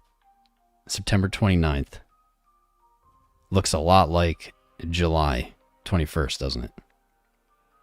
Let's overlap these, actually. Out of concern, let's overlap these.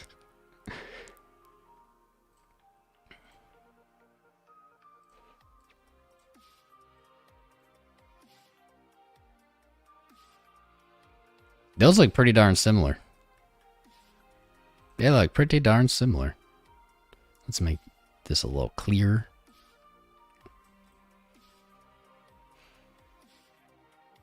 Pretty similar.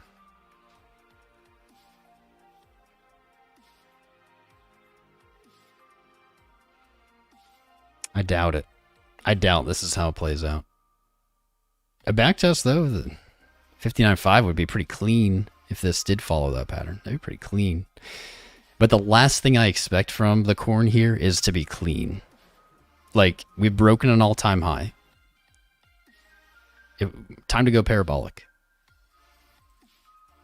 There is unlikely to be clean, safe entries. The tattoo has to say spicy. Oh no. Is this the Twitter post? Mad Scientist. Mad Scientist, if you found it, I'm gonna be so happy. Crypto slash status slash.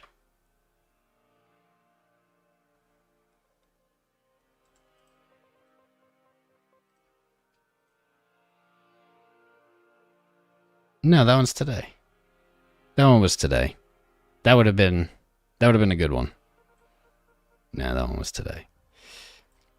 I did not know that he had already deleted his account today when I posted that. But there's another one from a long-ish time ago.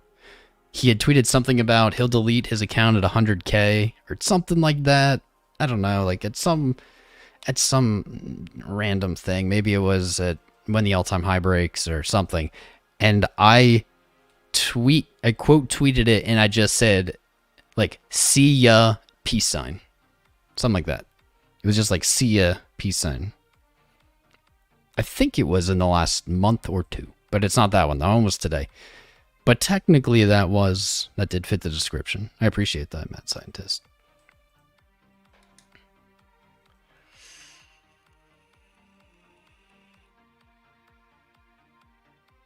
Oh, it's the robe stream. That's right, Dave. Yeah, he said he would delete 100K this year, and I quoted it and said, see a peace sign, or something like that. It's something along those lines. And challenge is still out there. Anyone who goes back through my Twitter timeline, I'm not doing it right now. It's in the last maybe 2 months. Anybody who goes back and finds it, I'll give them a prize of some kind. I haven't decided what it'll be. Spencer, when new ETH all-time high? That brings us to something interesting. Actually, you know what? CJ, and wait, that's weird because it said it was CJ. David Baltzer, man. David B. I'm sorry, dude. For some reason, I'm so confused. For some reason, like, I swear it said that was the same person. My bad, brother. I didn't mean to miss your request. Big fan of Sol. Look at their Sol ecosystem. Usually I don't do these things because I'm just not an expert. I don't have like a good way of determining it. But what I can do is pull it up on CoinGecko. Take a peek at its stats. 2 billion traded volume, 24 hours, nice and healthy. 24-hour range, rather large. Ecosystem. I don't even know how to like... Oh, there we go. Tag Solana ecosystem.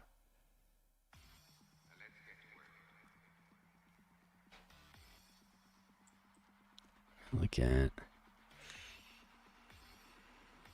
Wow. That's a beastly social media presence. And that is an active developer hub. This was... Sorry, Mina. This was my objection to Tiger King coin. Where's their repo? Where's their developers? Where's their watchers? Where's their contributors? Where are their updates? They don't even have a repo. Anything without a repo is just a coin someone's trying to make money off of. Trying to make money off you. Let's see what Solana ecosystem pulled up. So these are all on Solana? Dude, I literally don't know how this works. Like, I understand the concept. But these are all on Solana? Really? Link is on Solana? But I thought Link came out before Solana. I'm so confused. Solana ecosystem. I guess maybe these are bridged. How about chat? Do you guys want to explain to me how this works? Educate the crown.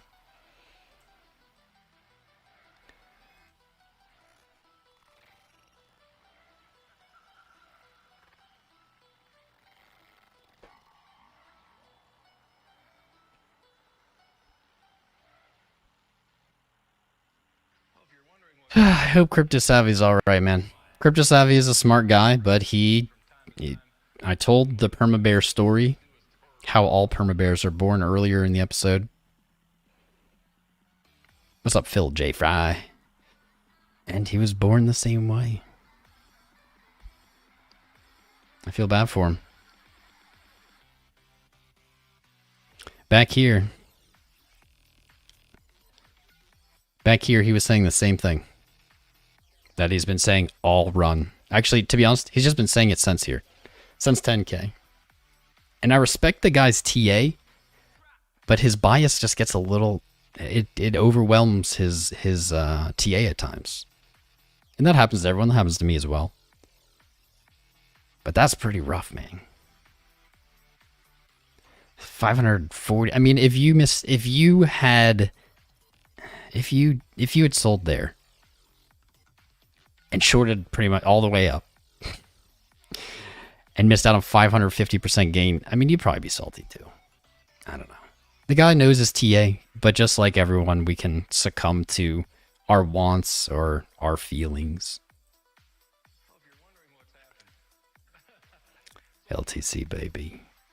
You posted it up there October 7th. What? Is this the... Wait, that was the same one I just looked at. Dang it.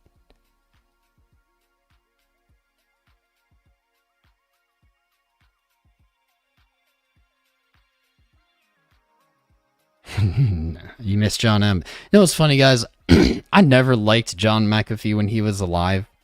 And I especially didn't like him after he did not follow through on his bet. But since he's passed, I remember him differently. You know what I mean? He loved crypto. He knew the spirit of crypto, and I appreciate that about him. Found your tweet on the 7th of October. Here's what, so because it's like a contest. Kind of like contest, I don't know. Whoa. Because it's a contest, here's what we need to do to like pick a winner is go to the tweet, click it, and you won't be able to send the whole status, right? Just send like the number, like send this number into the chat, and that way the first one wins. Because I can't just, just go by it. Oh, wait. Philip J. Fry was the first one to message me. Oh, Phil, you found it, but can you send me the link? Philip J. Fry wins. He sent it at 12:16. It is now 12:48. Dang, you found that fast, Philip J. Fry. Would you DM me the link so I can pull it up? Because I had trouble finding it. I'll have trouble finding it again. I messaged you back. Yeah, that's a good point. Dino Mike. Good point. Check out Total market cap. If you guys watched, dude, we've made such little clickbait in our time. But the awesome part is every clickbait video we've made has called something huge. We made a clickbait video about this very thing recently. Total market cap.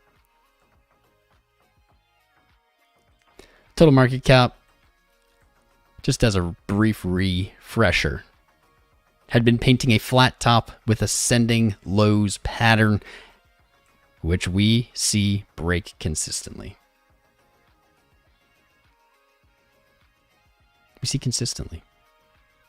In that clickbait video, we saw that the all-time high on May 10th had been broken here in October. That suggested not just Bitcoin, but the whole market would be looking for upside Since then, Bitcoin has, well, you know what happened. Since then, Bitcoin has gone basically just up. Now, following suit with Total, has set its own new all-time high. Total market cap. In that video, I said this chart might be the most important chart in crypto, possibly more important than Bitcoin itself, and that sounds crazy for me to say out loud. Proof's in the pudding, man. Proof's in the pudding. It's right there. Total market cap looking beastly.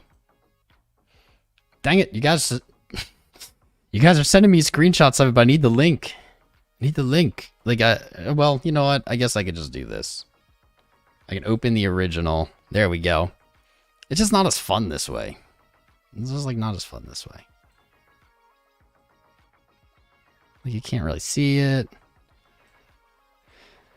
There we go. October 7th. If Bitcoin passes, didn't even wait for it. Your boy Tom Crown waved him a good day in advance.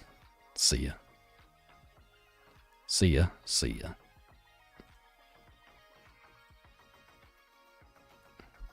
Beautiful Litecoin. I don't know what to say. Resistance at 227. That's the target.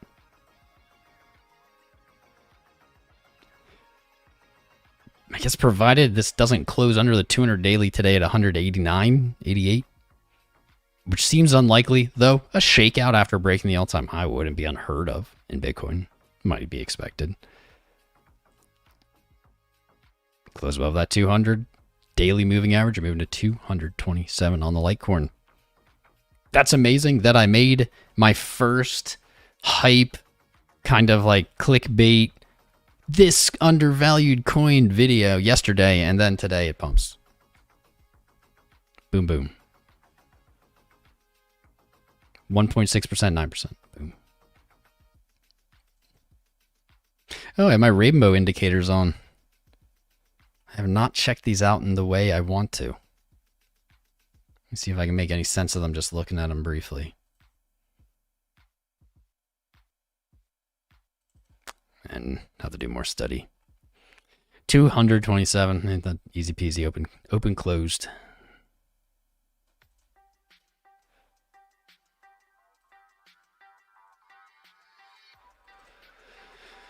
There we go. Total crypto market cap looking for 4.29 trillion. On this chart would be suggesting November 8th. Suggesting. It's not a super high confident thing. Look for it. We out here. God, I've given away so much goodies today on this stream. I spoil you guys, but you guys spoil me, so it's fair. Yeah, man, David, I don't know if you're still here, Mr. B. I apologize again. Yeah, I'm just not the person to ask about like the ecosystems, and I don't pay attention to it. Guys, there's, this is like a consensus among crypto creators, not just me, is just even in like NFTs alone, there's so much going on in this space that even though we do this full time, we're not capable of keeping up with all of it. Like, so to imagine, someone who doesn't do this full time to do so is a very hard ask. Let's see if we can draw any trend lines here at all that bears might use as an argument. That's my new task. Let's see if we can draw any. We'll do our best. Maybe if we selectively take this and this. There we go. Still under that trend line. There we go. There's the new bear argument. Tom Crown just made it up. There's a new bear argument. We're still under this trend line. Still in a bear market at all-time highs. All-time high bear market. Actually, the spookiness of that price action there, how close that is actually pretty spooky. I know that's a popular trend line. Didn't seem to matter. What do we got?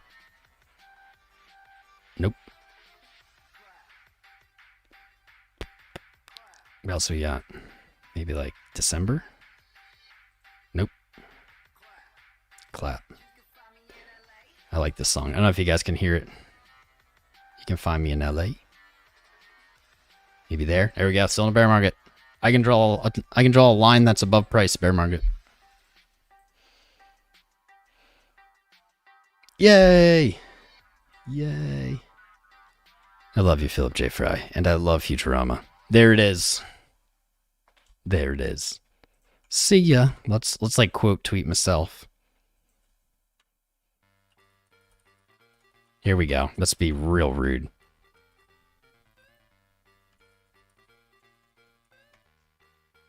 Exactly as predicted. What kind of emoji should we put on it to make it real rude? Yeah, let's do it like it's in stream.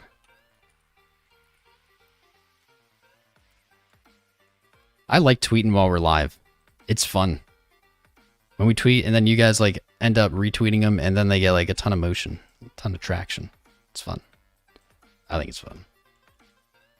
There we go. Let's blow that up. That's my best call all time. All time best call right there. History.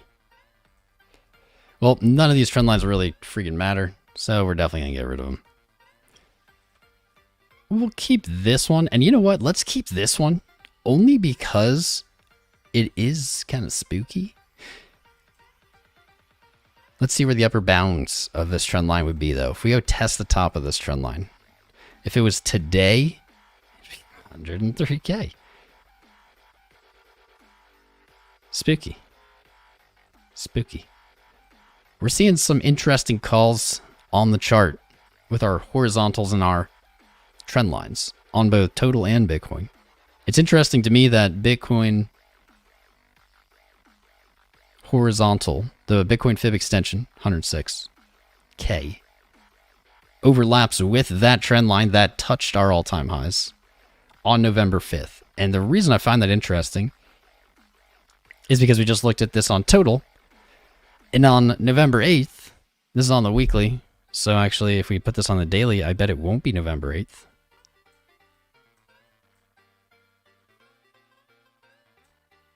Eh, 7th, 8th, whatever. Total. Same thing. Our measured move puts us at the top of this channel at the exact same date virtually. That's pretty spicy. Doesn't guarantee it goes there, of course. But we've seen a lot of that. We've seen a lot of these horizontals end up being the timing. You really do. It's creepy. I don't have an explanation for it. One of my most famous charts that's live on Twitch. Can I pull this one up?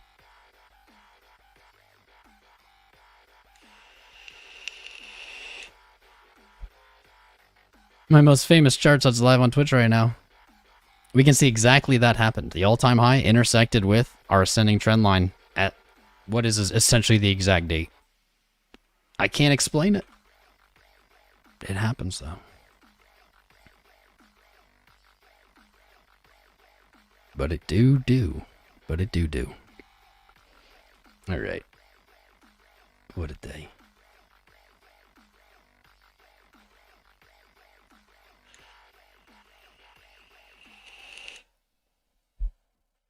Edward Cranium getting a F tattoo on his balls. Edward, is that like on, as a man, I want to ask, is it like on the ball sack, or do you mean like direct on the ball itself? Because that, I've never gotten a tattoo. I don't know. That doesn't sound like a good time. If you French fry when you're supposed to pizza, you're gonna have a bad time, right? Gonna have a bad time. That sounds like a bad time. This rally has not even retraced. We moved to a new all-time high, and we have not even seen it enter retracement.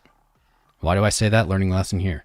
Using our Fib tool, we can see that price has moved down from the high, but it has not reached the 0.236. That is the most shallow retrace. Until price reaches the 236, price is not considered in retracement. Period. Not considered in retracement. Pretty cool. Just sack. All right. That's fair then. That's fair. What's up, Space Water? How you doing, dude? Philip J. Fry, don't let me forget. I don't know what I'm going to send you, but I'll send you something. Nothing has changed. Cash, I agree. Nothing has changed.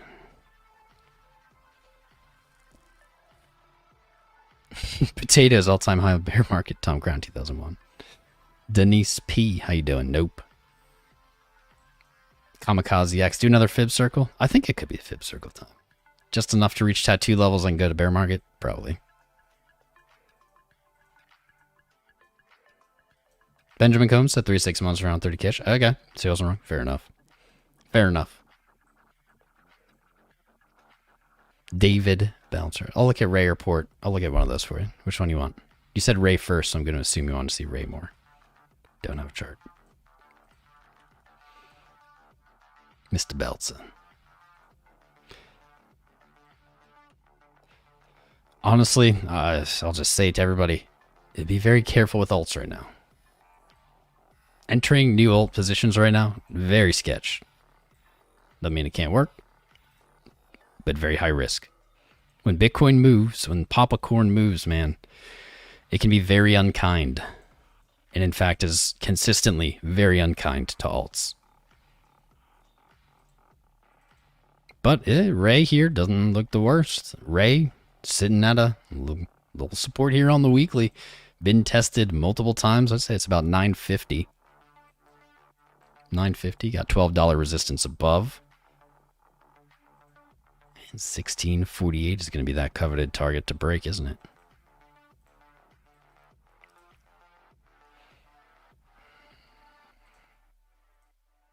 Golden Pocket sitting at 13-ish. $12 is not going to be super easy, though. See, our indicator's not enough chart history. I don't love it. I don't love it. I don't love it, David. Not going to lie. I don't love it. Here's what I don't love about it. And this has, I'll admit, this has goofed us in the past. This has goofed us in the past. But this is what I'm not a huge fan of. Seeing this, and I'll draw it actually a little better. More like that. My issue is the flat bottom with lower highs. Now today's candle looks hopeful. But until you break a high at all, this is just not in a good pattern. Certainly doesn't mean that it can't eventually break up. Doesn't mean that it can't just do this today. But this pattern suggests to me that the probability is not there. It's not good. Your daily isn't looking the worst, though. You are in negative money flow, but that does look like it's rolling over hard. MACD agreeing, but I'm going to have to see. I'm not convinced by this daily. Let's put it that way. You got bullish divergence off these lows, it looks like. Not really. Not really. Kind of, not really. You're below the 20. It's right here at $10.23. It's like today's daily's right there. This is a no touch from me. This is a no touch from me. Even if you manage to get over the 20, I mean, you're looking at 11.25 at the 50, which is curling down. There will be a play here. I believe there will be a play here. It's just not one I think I'm gonna take, and it's not one that I can really tell you when it's gonna happen. Could just continue doing the same thing. And then heck, it could break up. But this pattern suggests a break to the downside. Until some kind of high is broken. Until 1050 is broken. Until 12 is broken. Some kind of high. Anything, honestly, I'd take. We're looking at a flat bottom. We're looking at a bearish pattern. But all that can change. I'm going to add an alert. This will be definitely worth looking at like above 12. I'll look at it. Come back to this. See if this pattern plays out or not. If Bitcoin rips off here, which it did, We are likely to see the entire market. There we go. We finally hit retracement. We are likely to see all the altcoins go up in dollar value eventually. Heather, how you doing, darling? It's a robe day, baby. Heather and everyone, if you didn't see the beginning of this episode, felt cute, might delete later. Use that DVR, go back, watch the beginning of it. You'll never get anything like that from me again. Maybe.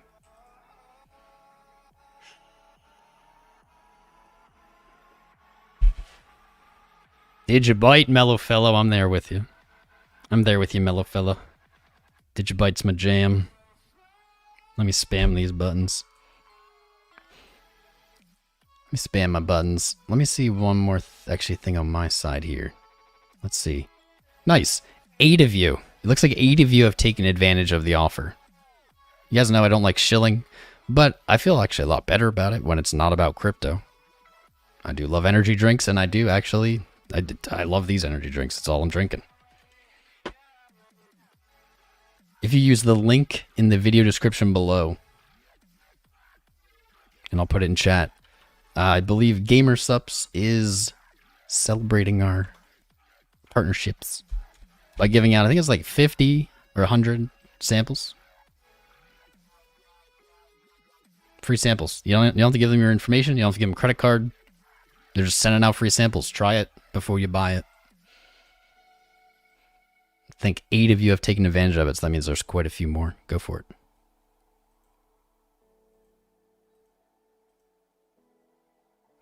Ryan Wright made a cool mill on this pumpage, on the corn, on the Litecoin. Well done. Well done. I can't say I've made a mill on the Litecoin myself, but I've made a pretty penny. I've made a penny or two. Pretty penny. Pretty sat. Jim Cramer sold the bottom. Yeah, we actually dedicated the beginning of this episode to those who sold at 20K, 30K, and that 20K. At 30K, it was Jim Cramer. It was Portney. Who else? Oh no, Portney sold it like in January at the low. Like, probably at the same low. There was more. MTV, Multivac, NFT platform launch in coming weeks. We were looking at MTV before. Literally nothing has changed in weeks on this. I'm going to go ahead and I'm going to nail that as a sign of strength. On the weekly here, I'm going to nail that as a sign of strength. I'm going to nail that as a positive, bullish sign. We were looking for about 1 cent. Backtest the high, paint out what would be almost a too beautiful inverse head and shoulders.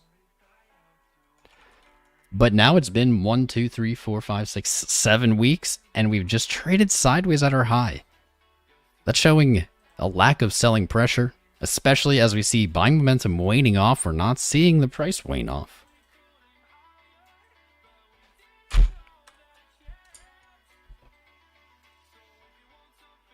$20 weeklies coming up over that 1 cent psychological and literal support. See on the daily, I mean, you're having a rough time at that 18.5 though. Consolidating at the all-time high is not a bad thing. Daily and positive Momo. Market cipher looks good too. I have no new updates on this coin. You could try to take a knifey position here, look to stop below your lows locally. But you're at an all-time high. It's kind of hard to justify trying to take a long. If you did, our upside targets here are the same. They are the same. Our macro looking at about 7 cents, maybe as high as 9.5. Locally, more short term, probably looking for like 3.70 or 3.76 cents on a breakout. Yeah. Until that happens, though, it's just still trading sideways. I think it's leaning bullish. Does not seem like the selling pressure is doing anything. On the daily 2050, this could be a bullish kiss if you don't trade lower. MTV actually looks pretty decent.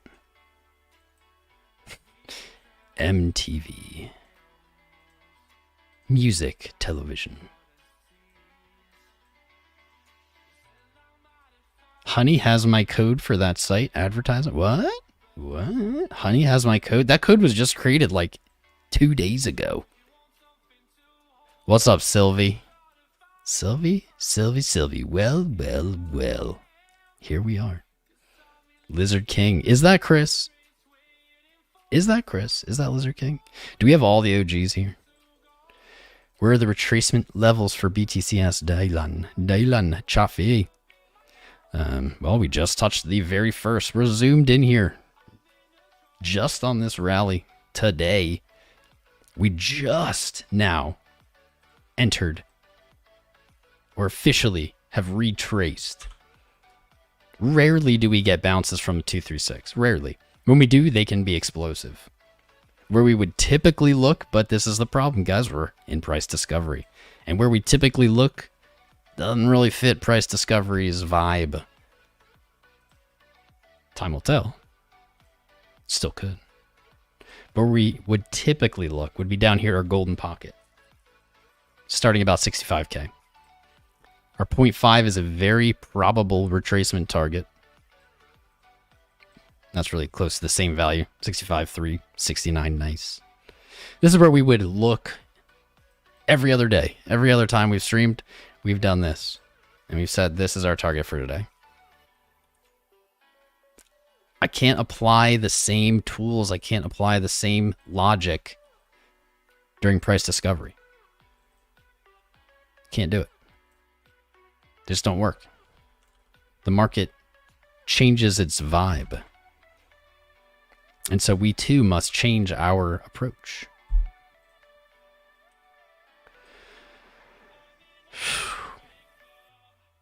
If you're waiting for a pullback, we just broke an all-time high.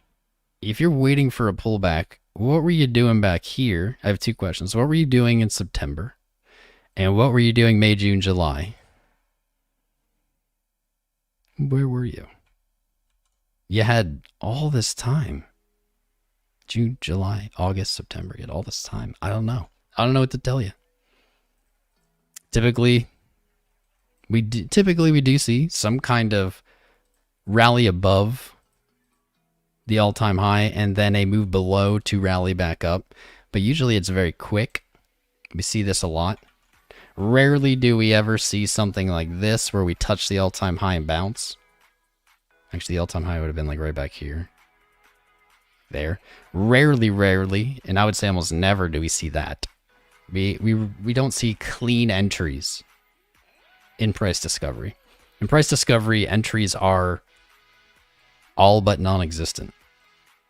The market is forcing you to either enter along at the highest risk time, which is today. Technically, it was earlier today when we touched 67. That was the highest risk. The higher price goes, the higher the risk entry. So it's putting sidelined money in a squeezing position where they need to either take a high risk long or sit out. Wait for a pullback. When Bitcoin's parabolic, the pullbacks don't come. There's only one time the pullback comes when we're parabolic, and that's the one you don't want. That's the pullback you don't want. Let's see what it looks like this way. I had a feeling that that would be right there. Spicy. That's the game. That's why you just gotta believe.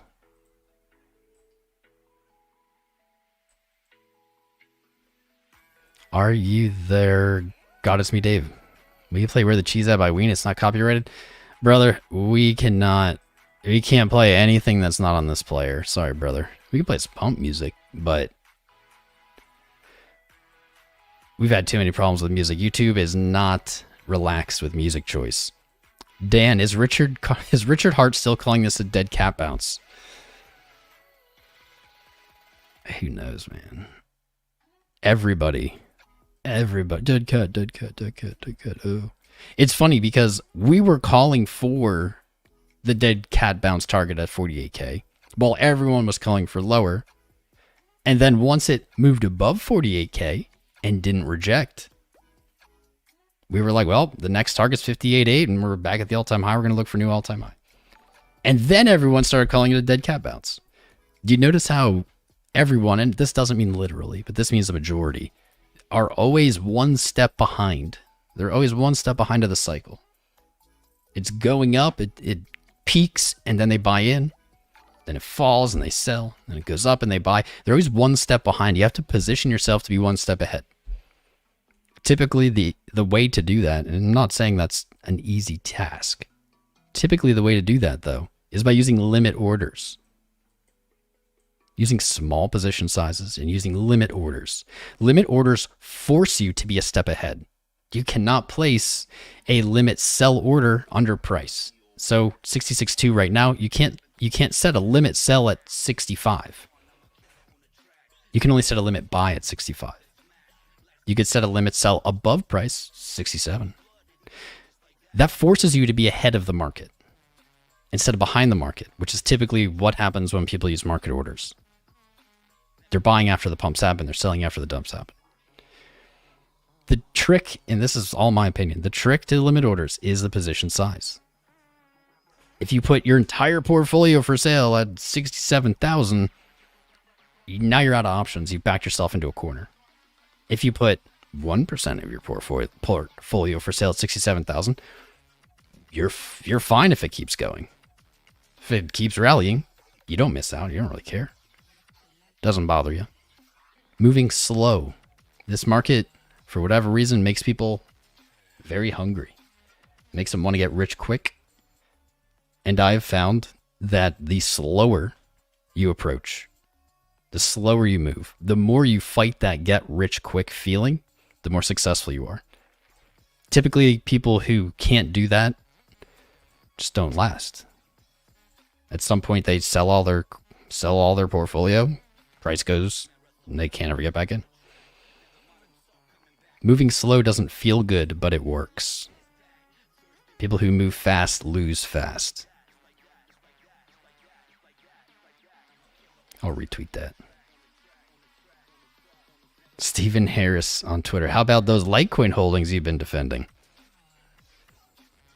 I don't know, guys. This is just how it goes, man. Like, this is just how it goes.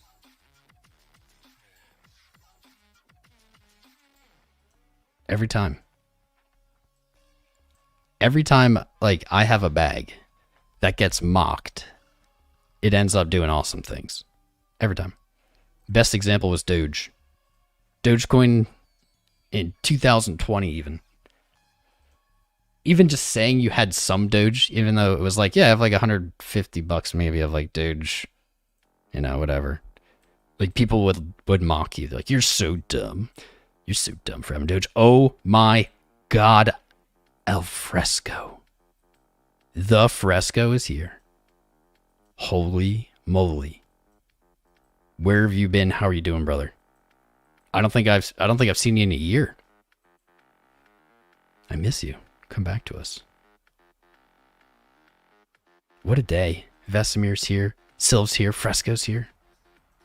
Fresco, there, dude. Fresco, one of the OGs of this channel. Guys, pay attention to people who have been in the space. You don't pay attention to their calls necessarily, like buy this now, sell this now.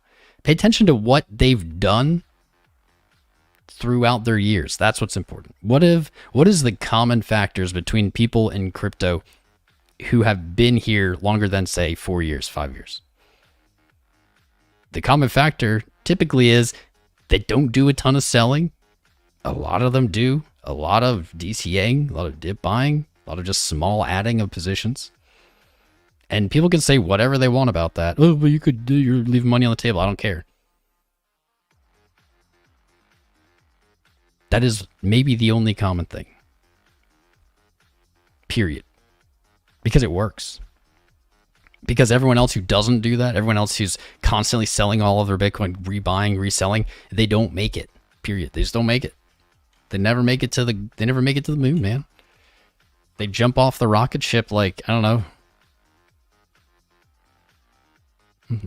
They get up into the clouds and they jump out. They don't make it to the moon. Doesn't mean you can't ever take profit. Doesn't mean you can't ever sell. But I think the common factor is virtually no one I know who is in crypto for years who is successful in profit the way they should be had they just bought it and done nothing. They've never sold their entire portfolio. They always keep a piece because they've seen this rodeo. They've seen this cycle. Pay attention to what the OGs have done, not what they're telling you to do. There's definitely bad actors out there who want to wreck new people for whatever reason. Maybe because they got wrecked when they were new and they feel new people deserve it or have to go through what they did. I'm not like that. I want you all to be successful. Saying that, I know you won't all be successful. I wish you could all be successful. And I want to do everything I can to help you do that. But you have to want it. You have to want to do it. You have to be willing to do what feels bad. And not a lot of people can do that. It feels bad holding. Price goes down, portfolio goes down. Feels bad. Look at that.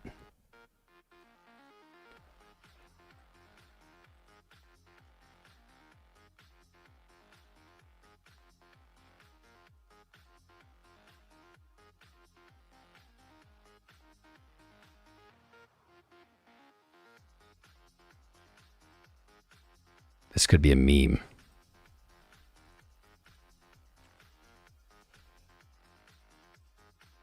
There could be a meme. Makes first shill video next day.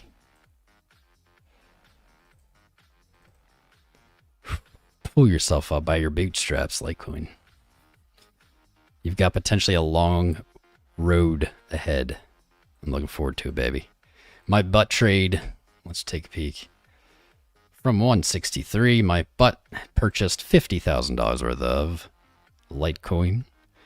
And that butt trade is now up 25%. 1/4 of 50K is what, 12.5. Thank you, butt. Here's the trick. Here's the sauce though, man. That was back here. It was like at the worst possible time for this to happen. Like, price instantly fell. It's like back here. I also saw it trade all the way down to 103. I also saw it at minus 38%. Which is, I don't know, 20, let's say 20K. I also saw a 20K in the hole. Now it's up 12.5. I didn't want to make that trade. I love Litecoin, but it was not money that I wanted to invest. Did not plan on investing it. And so I was very uncomfortable. But I refused to bail on it at a loss right away. I sold half of the position, rebought some of it lower. But I'm still holding, now I'm holding like the exact same amount of Litecoin as my butt bought. If I would have sold it when it went down, I would have lost thousands and thousands of dollars I needed to like pay taxes. Not money I could lose. Let's see. With 731 votes, the most votes our polls have ever gotten. The question was, how wrong were the bears? The winning reply was RIP with 84% of the votes. RIP wins. Well done. Let's end that poll. That's a great poll. Use your own think brain. Alex, how you doing, brother? Back to work. Good luck working today, everybody. I love you guys. I hope you can. I hope you can work today, but good luck focusing. I remember my days of working while I was into crypto and being just totally unable to focus. Exactly, Fresco. Dude, I had planned it. I'm sure even, dude, you remember this. Like, I had planned on buying LTC down here. Like, if it ever broke that low, or broke 003, I'm going to be picking up more. But with that butt trade still active, I couldn't. And I guess I didn't need to. But yeah, well, not bad in the BTC pair. I think that is going to go burr at some point. Adam Clark, how you doing, brother? Cornball, I'm a cornball. That's right.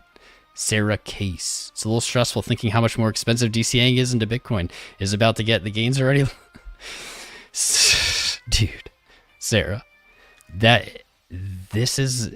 a whole life cycle of Bitcoin, of crypto investors. And at some point there's the pain of like not being able to buy.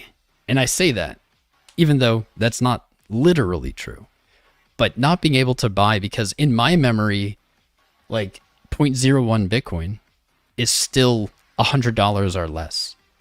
Now it's $663. At one point, I remember thinking $100 for 0.01? That's way too expensive. Way too expensive. That's way too expensive. Now at $664 for a 0.01, I'm not going to do that. I can like no longer buy because it's so painful. It's so painful to see your purchasing power just disappear. Don't let yourself forget, though, what you've been DCAing into. And the more your purchasing power is diminished by price, the more you're profiting. You got to remember that. You can't beat yourself up on all the negatives without rewarding yourself with the positives. And it's very easy to do in this space, specifically focusing on losses, not really remembering or considering wins. The bull run, I said this earlier, is the hardest trading. And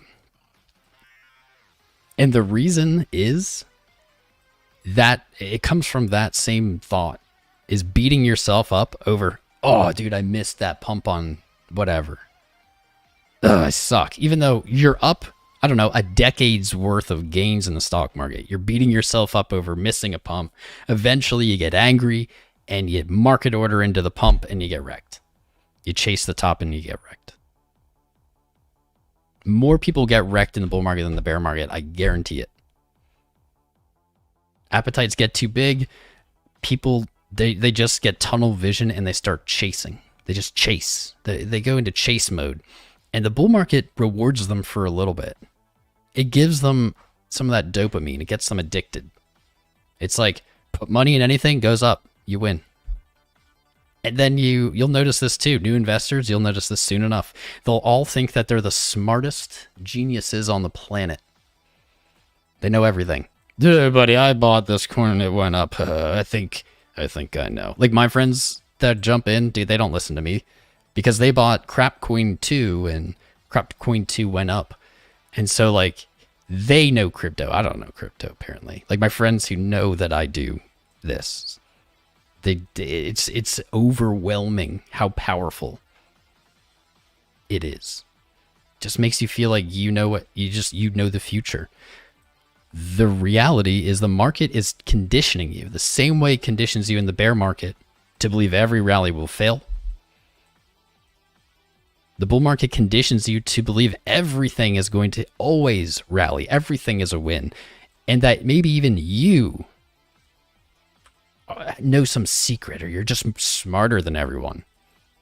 People really fail to ever notice that, well, everyone else is winning too. So it's not them, it's everyone, right? And as soon as you're comfortable, as soon as you're like, this is it, like this time is the big one, I got it, this has worked over and over and over again, it takes it all back. Market takes it all back. And they have nothing. They get wrecked. Don't get wrecked. Don't get burnt. You gotta get learnt, not burnt. You can keep yourself in check by creating plans. I highly recommend mathematical plans that have defined quantities, numbers, values. I would even further recommend using percentages instead of flat numbers. Because there are no emotions. It's set it and forget it. You set a limit order. I'm going to sell 0.01 Bitcoin at 100K. Set a limit order right now. It will sit there. If Bitcoin ever goes to 100K, it'll fill. You don't even have to think about it. There's no motion. It's like automated. Diego Zetano. I love your streams. You never get boring. I would disagree. I think I do get boring. But I thank you, man. Appreciate you. Appreciate you. Okay, dude, the whole crew's here. The whole crew's here, man. Sylv's here, Fresco's here, OK's here, Simple Man's here. Pretty sure Lizard King's here. Let's see. Rob is even in the live chat, not just commenting. It's good to see you, Rob. Felix, what's up, brother? Alchemist. Who else? Where are the other OGs? Let me see. Adam Clark. This has been a while. Yeah, Adam, I don't even like attempt to defend the fundamentals of anything because, I mean, dude, when you're in the space long enough, does any of it really matter? Like, not really. I don't know. People want value to be equal to like development or utility or whatever. But in a bull market, that's using logic on something that's not logical. There's no logic in a bull market. It's emotion. So to say this is the best piece of technology, thus it must go up, or this isn't the best piece of technology, thus it can't go up, is just applying logic to something that does not care about logic. Period. I'm curious. I might squash something here if I can.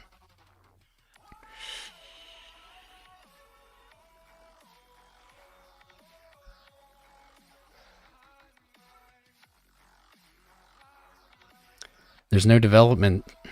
There are 45 contributors to the Litecoin GitHub.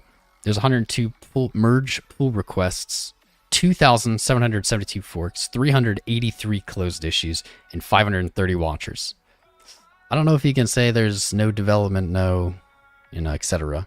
But guys, I really am not here to defend Litecoin. I like Litecoin. I could care less what they're doing. This is why I like Litecoin. The same reason I like any of the coins I have. One, Bitcoin is all I really care about. It's all I want. I use these other coins to get more Bitcoin.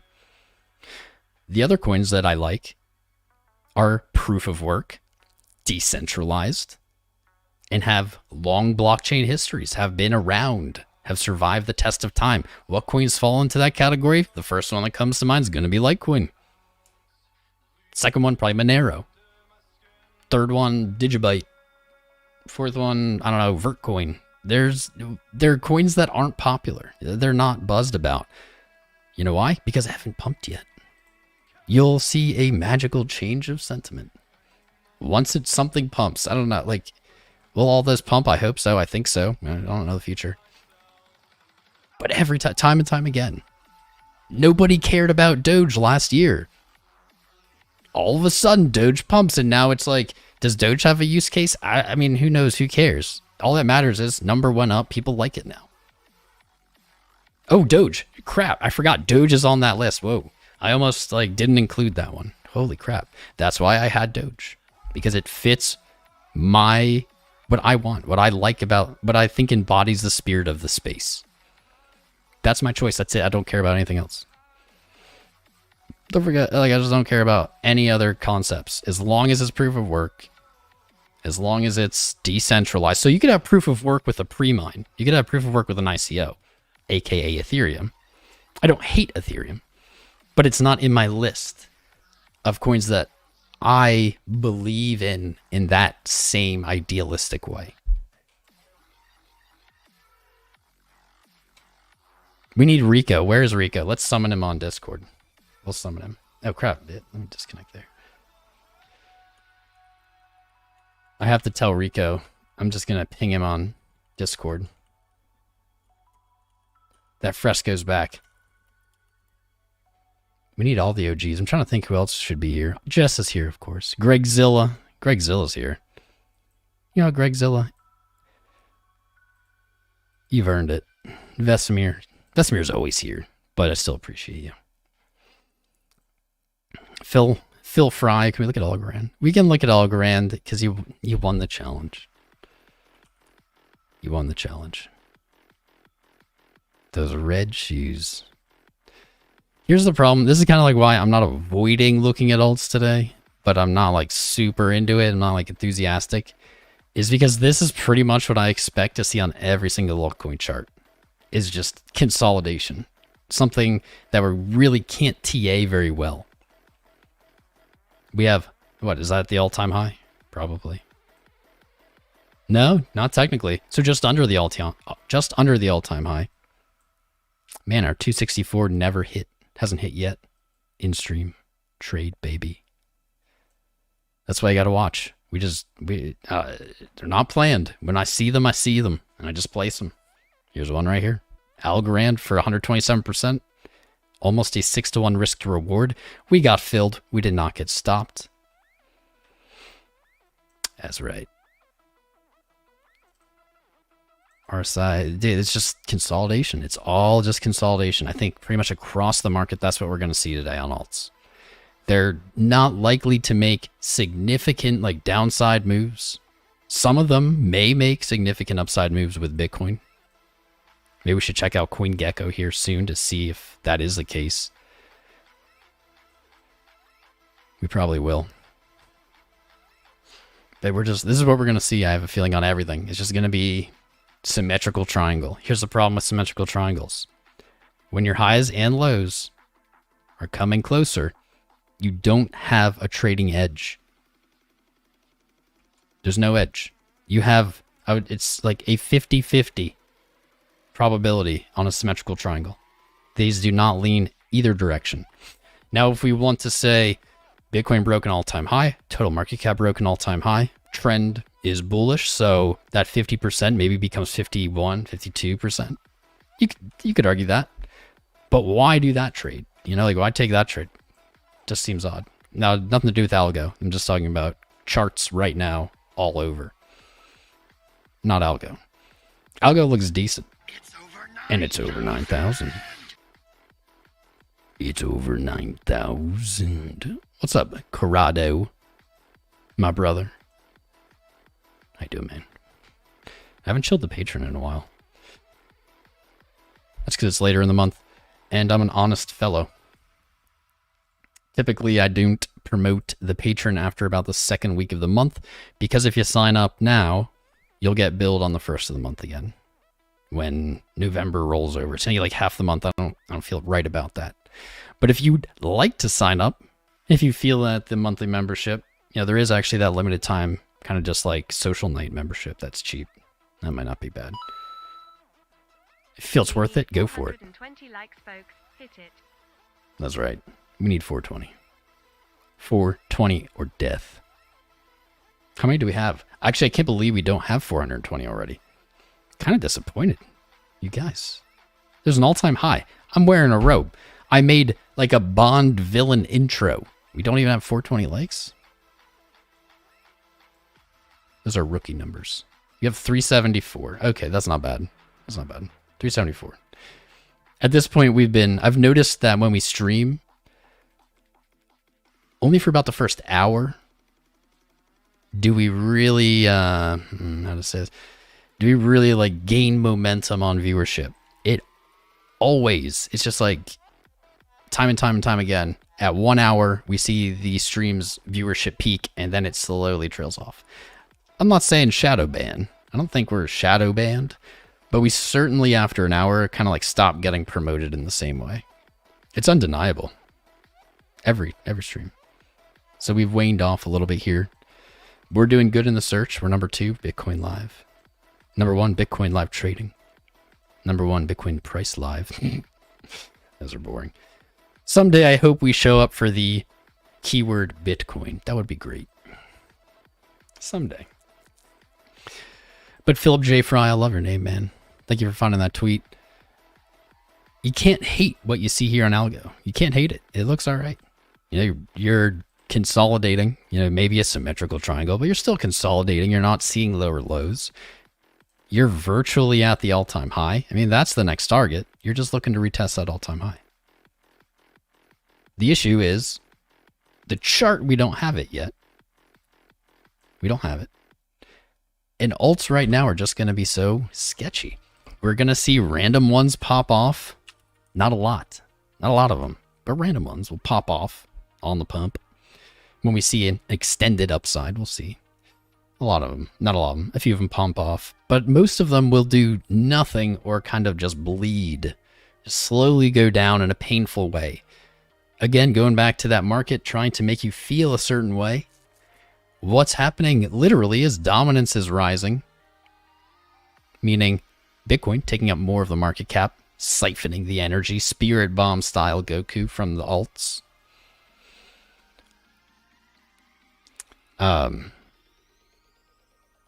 And what's happening is the market's manipulating your psychology or your feelings by giving you that sense of you're missing out. Like, bro, the all-time high just broke, but your portfolio's going down. It's trying to make you feel pain. It's trying to make you feel pain. It's very good at that. Most alts will feel pain if this continues. If dominance continues rising, total market cap continues rising, Bitcoin continues rising, they'll feel pain.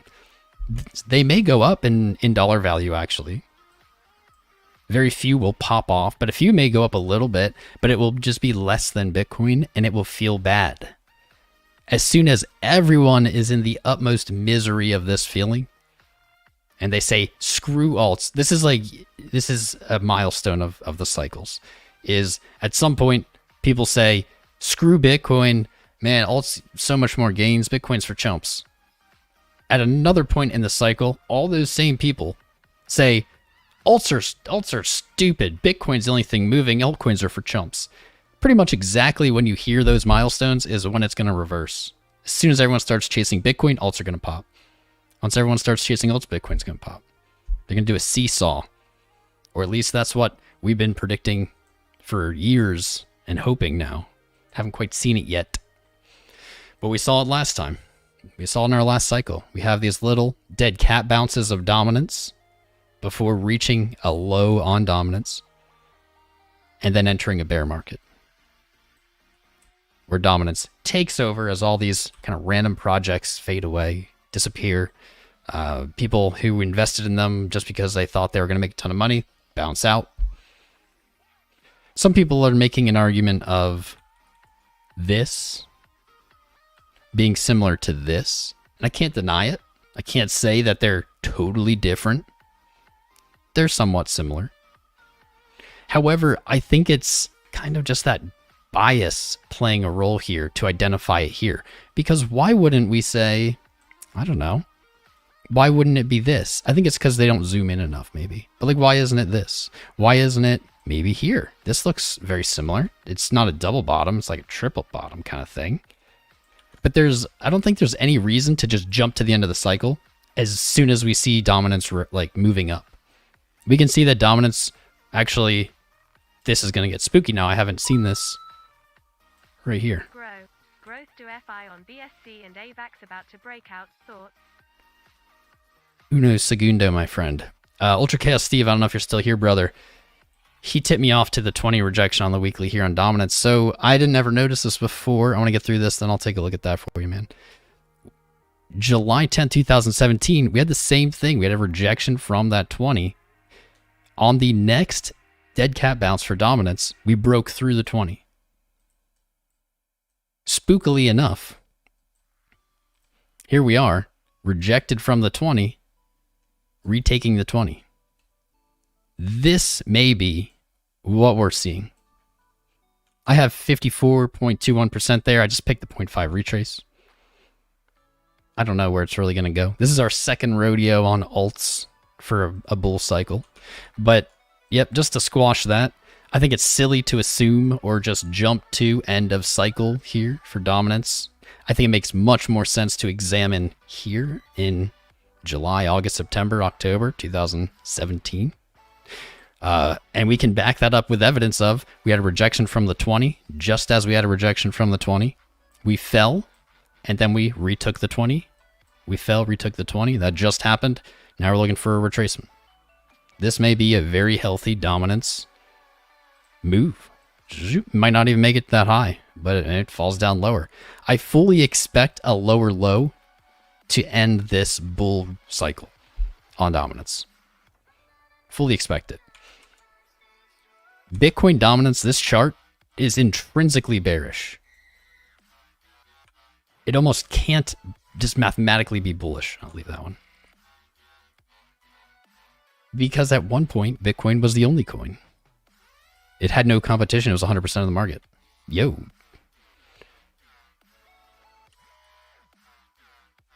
It was 100% of the market. It couldn't be anything other than 100%. As soon as another coin was added, Bitcoin could never be 100% of the market cap for the total space. So it's just an intrinsically bearish chart. That's okay. We expect it. Digital free for all with the big tip. My dude. Oh, thank you, my dude. Growth DeFi on BSC and AVAX about to break out. Thoughts? So AVAX, GRO. We could do a multi-request. It's been a while since we've got a big tip. I appreciate it. I appreciate you. Appreciates the support. And that's what I appreciates about you. Crap. Okay, we only have Uniswap. That's all right. Only got Uniswap for Grow and BSC. BSC. I think I just tried that and didn't have it. I'll do what I can. Never looked at these charts before.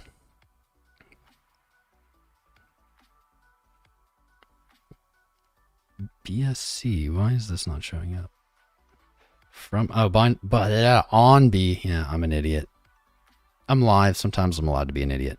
So you want to look at GRO and AVAX. Let's look at AVAX first.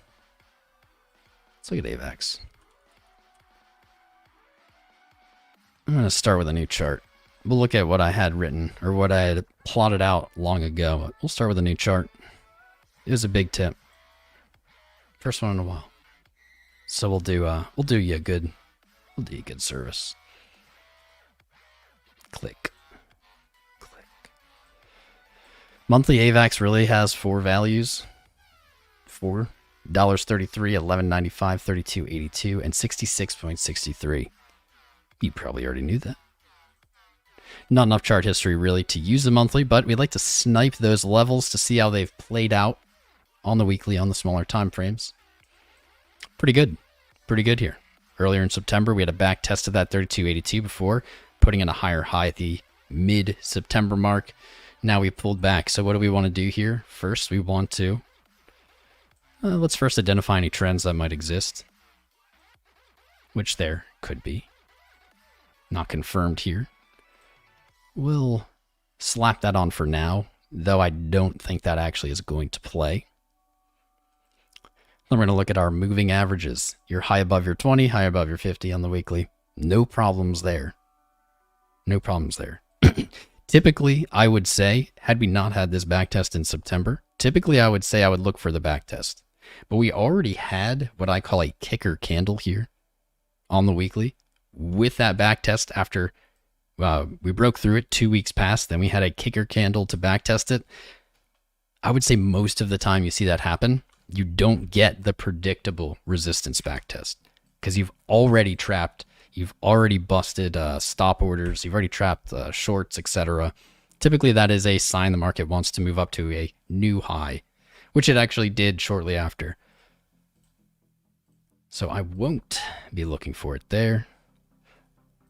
The weekly has maybe one more level here for us that's important. 39.17. That's possible. That's possible.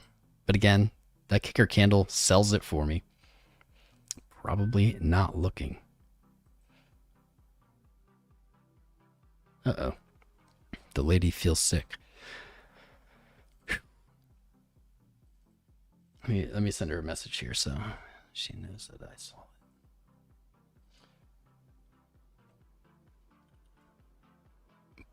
I'm gonna put on jams. Can you guys tell me how's the music volume? Is it too quiet? Can you not hear it at all?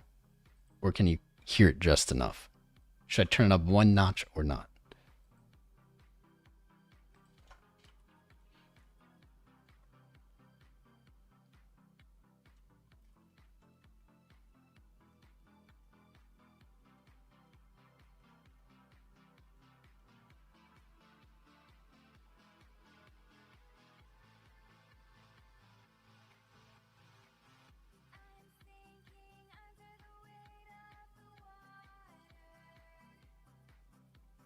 Okay.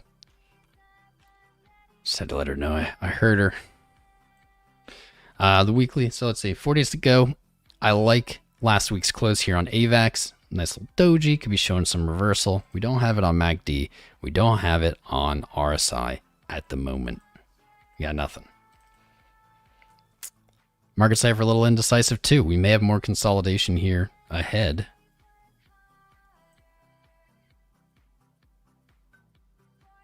Okay. Okay, good. All right, she's all right. Haha. I got ahead of that one. I jumped ahead. Caught myself before I got in trouble. That's spicy. The 100 daily and 200 daily are sitting at our important supports. That's a good thing, as that is likely to strengthen them. The 100 daily at 39.17 basically, and the 200 at 32.82. Issue is here.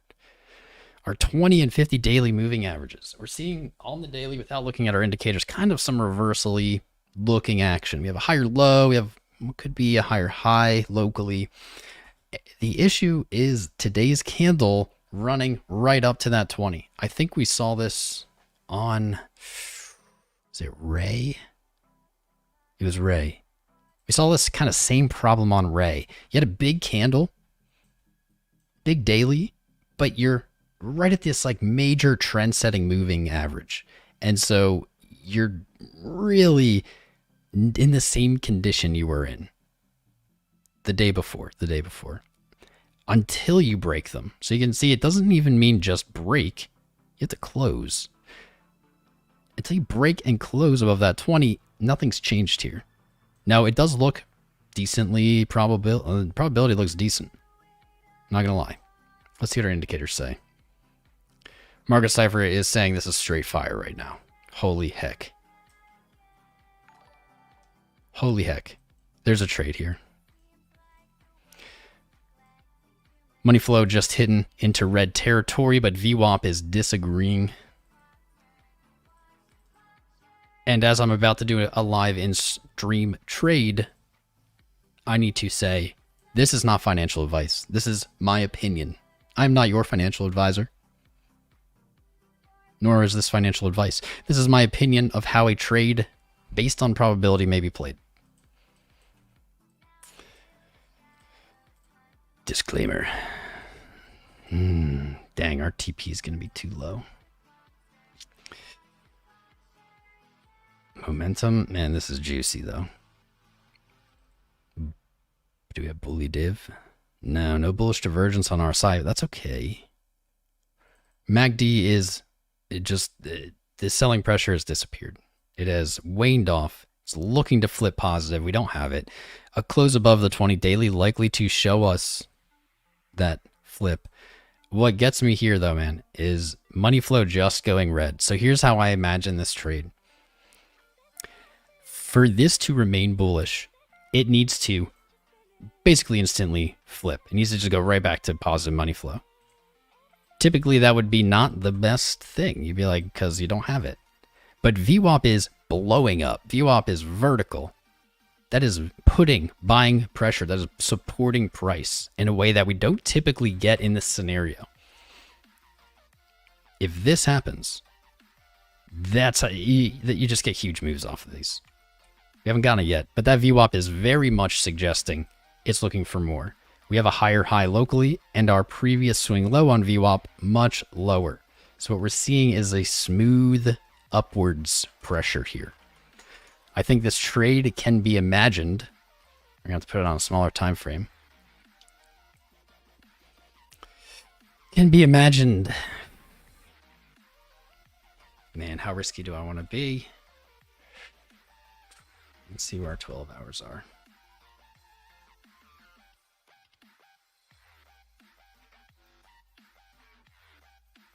57, dang.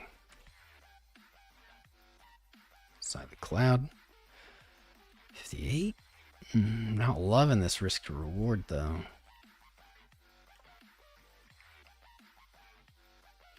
I think this is how we'll play it.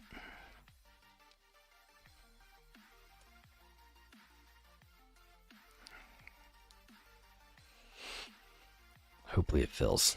Okay. Well, if not, that's the wonderful thing. Nothing happens when they don't fill. Need to place this on the 1 hour because it says that it already filled. It did not. There we go. We may look to bet on that money flow on the daily. Rolling back. Going back to positive. And what that means is, I think literally we would say, all right, we don't want to see any kind of local lower low, and that would suggest 53. The problem here is your upside target, which is conservatively the golden pocket up here, right above resistance at 66.63. Doesn't give us a lot of room. So our risk to reward is not really great here. So you can only really squeak out like a 2. If we play it to the top, play it back to the all-time high, then we can have about a 5. That's closer to what I like. I prefer about a 3. 3 is like my preferred risk to reward. Where would that be? 71. The issue is that's kind of just like all above the resistance. So it's going to be hard to squeak it out here. The stop loss is going to be the bigger question. If you're playing with spot, I would even look down here to October 12th low. Then I would look to take it to the high. That's a 3-to-1. 38% versus 12%. Let's see how that plays out. On leverage, this would not be such a nice trade. You're looking at a 12% drawdown. You're going to have to have a much tighter stop. Much lower take profit. Probably would look more to the 66 area if this was a leverage trade. But that looks snazzy. That looks snazzy.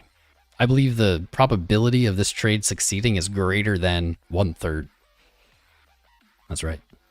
With a 3-to-1, greater than 1/3, then you do the math. All right, we did AVAX. AVAX, I think, is looking to test that golden pocket. Looks solid.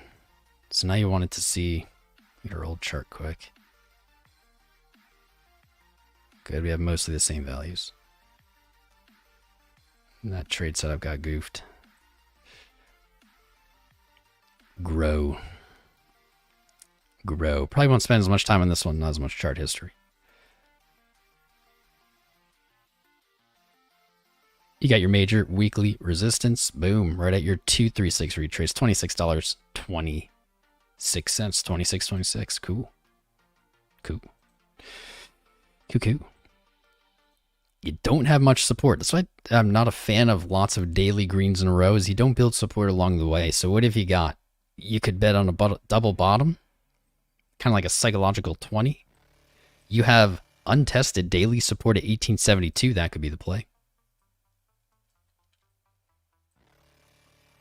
That's it. You don't got anything. You don't have anything else on the daily. I mean, you have another daily resistance. We'll add this up here. 32. Not a lot of chart history makes this difficult. What I do like is we do have a higher high here. This is with the touchdown here.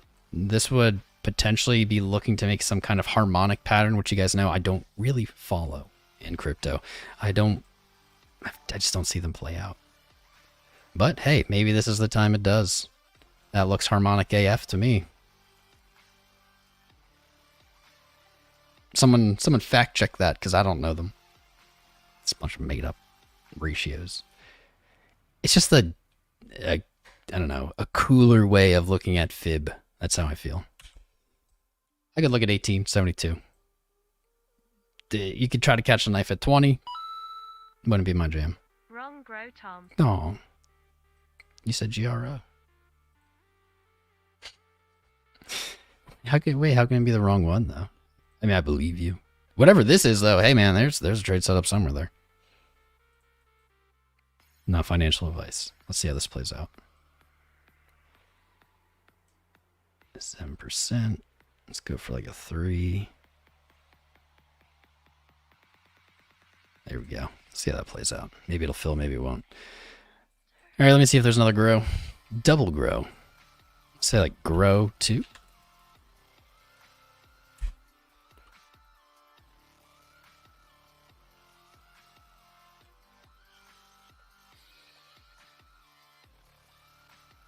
I'm not seeing another grow, brother. I see GROO. I see Groot. I don't see another grow. That's all I got, bro. I'm gonna read the chat here quick. Maybe you said something.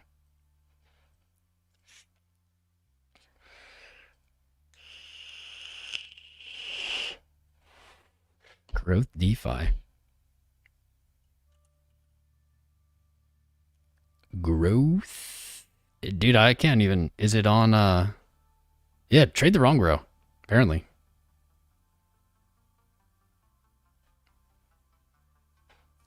Yeah, I don't like.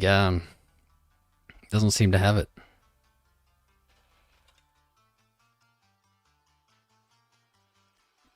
Can you find me the ticker? Find me the ticker. I'll keep an eye on chat. Find me the ticker. I'll pull it up then. Mr. Fresco. Fresco, are you going to come celebrate in the Discord, man? You going to come say hi? Grow DeFi. It's on CoinGecko. No, we can do that. If we don't have a chart, I can't do much with it, unfortunately. But I can look it up. Growth DeFi. Let's see where it's traded first. Pancake, yeah. So the only thing I don't like about this is I don't like where it's available. Coins that are only available on like Pancake Swap or Uniswap or one, like they just have a risk. They carry a risk that other things don't, of just total rug pull kind of thing. Doesn't mean this will. I'm just saying that does carry a risk that should be acknowledged. Growth DeFi. Let's look at their Twitter. Seems relatively active. Some engagement here. More likes than we get. They don't have a Reddit. Not looking at that not looking at that Telegram. They have an active-ish GitHub. It's been a while since they've had a commit, but that doesn't really matter. Their GitHub is active. 3 contributors. There's 3 people working on this. Better than 0.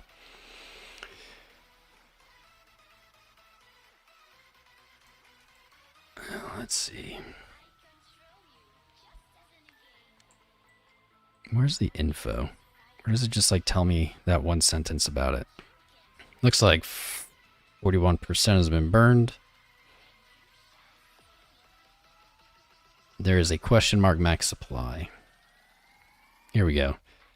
Growth's purpose is creating an ecosystem where both Grow holders and G token holders can benefit from the positive effects of compounded interest, high liquidity, and share arbitrage profits without suffering from impertinent loss.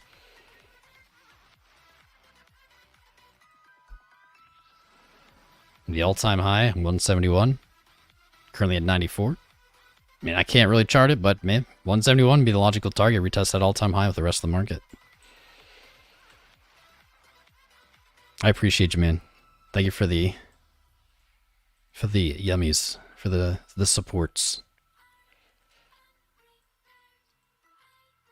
Audited by consensus diligence. I'm just not familiar with most of these things when it comes to auditing and like yeah, I'm not the expert. I don't know what's happening there either. Thank you, the digital. I appreciate you, man. I mean, AVAX looks tasty. It looks tasty. That other grow, man. I don't know. Maybe check out the other grow. I'm just kidding. That's pretty effed up to steal to like take a ticker that's already in use. It's pretty effed up.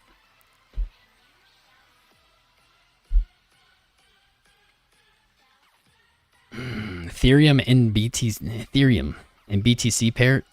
Still a little sketchy. We didn't see 0.55 break. That's positive. Dollar pair looking solid. Dollar pair definitely looking solid. Looking for a retest of the all-time high. I mean, we've been looking for the same thing for a while. Playing out. Retest all-time high. Does it break? I don't know. No idea. Probably. But all-time high, that's all you got. I mean, you're already past, you're past your September 6th rally up to resistance at 39, just about 4K. Exactly as predicted. If Ethereum doesn't go to the all-time high here, then this will be maybe the first time Ethereum has bogged us. Maybe it goes like this. It just goes up. This will be the first time it's bogged us like all run. We have been nailing Ethereum. It's just been very well-behaved chart overall. Very much has been respect in the TA. And I appreciate that.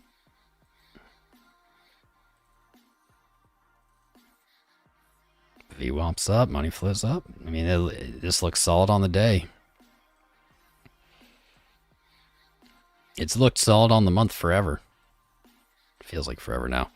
I mean, back here in August, it was like back test, monthly resistance, a support, bullish engulf candle. Worst case scenario for Ethereum, man, I'd be looking at like 3,429. I don't know if something crazy happens.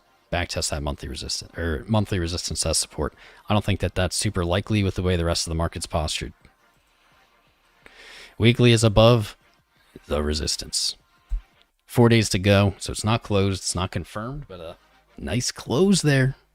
Paints a beautiful pattern that is exactly like total market cap. That's what's cool, I think, about Ethereum right now. Ethereum mimicking total market cap, which is odd. Not odd, but not expected, at least on my part. I'll show you guys this on a bigger picture so you can see it without all the noise. There you go. This is why we look for this pattern over and over and over again. It's boring. It's repetitious. But it's the best we have. Big time frame. Flat tops. Ascending lows. Looking for breaks to the upside. On the other side of that, flat bottoms, lower highs, long time frames, looking for breakdowns. Break downside. I can't speak now. Beautiful pattern, looks just like total. Want some moon math? I know you want some moon math. When in moon, roam as you do. All right. 1618, our first breakout target. Looking at 7,800. I think that's everyone's target-ish, isn't it? It's either that or what you're about to hear, 11,000-ish. So it's like, I don't know, 8 or 10. Those are our measured moves. They make sense. They are not really that crazy of targets. Like, Ethereum traded up to 4,400, let's say. To move to 8,000, that's a 2x. That's not crazy. It's not crazy. Our local measured move, 2618, overlapping with our 1618. So this retracement pointing here, this retracement pointing to the exact same value. A lot of confluence up here. 7,800. That's just not even very crazy. People seem to think it is. I don't know why. I'm not sure. But Ethereum's chart here looks great. Looks great. It's avoided this. This is what we were worried about a while ago. We were worried. Right here. Right here, this was looking, you probably can't see it. Right here, this was looking a lot like this, and that was not good. We were literally, even said it on BitBoy's channel, is last time it looked like this, it made the golden pocket retrace and rejected. Went into a bear market. We had a lower low after that. Back here, it was looking very much like that for a little bit. When this was falling down with our flat bottom here, we were calling for 48K Bitcoin. We were calling for a 3,000 Ethereum, which people were saying were mocking at like 17, 18, 1900.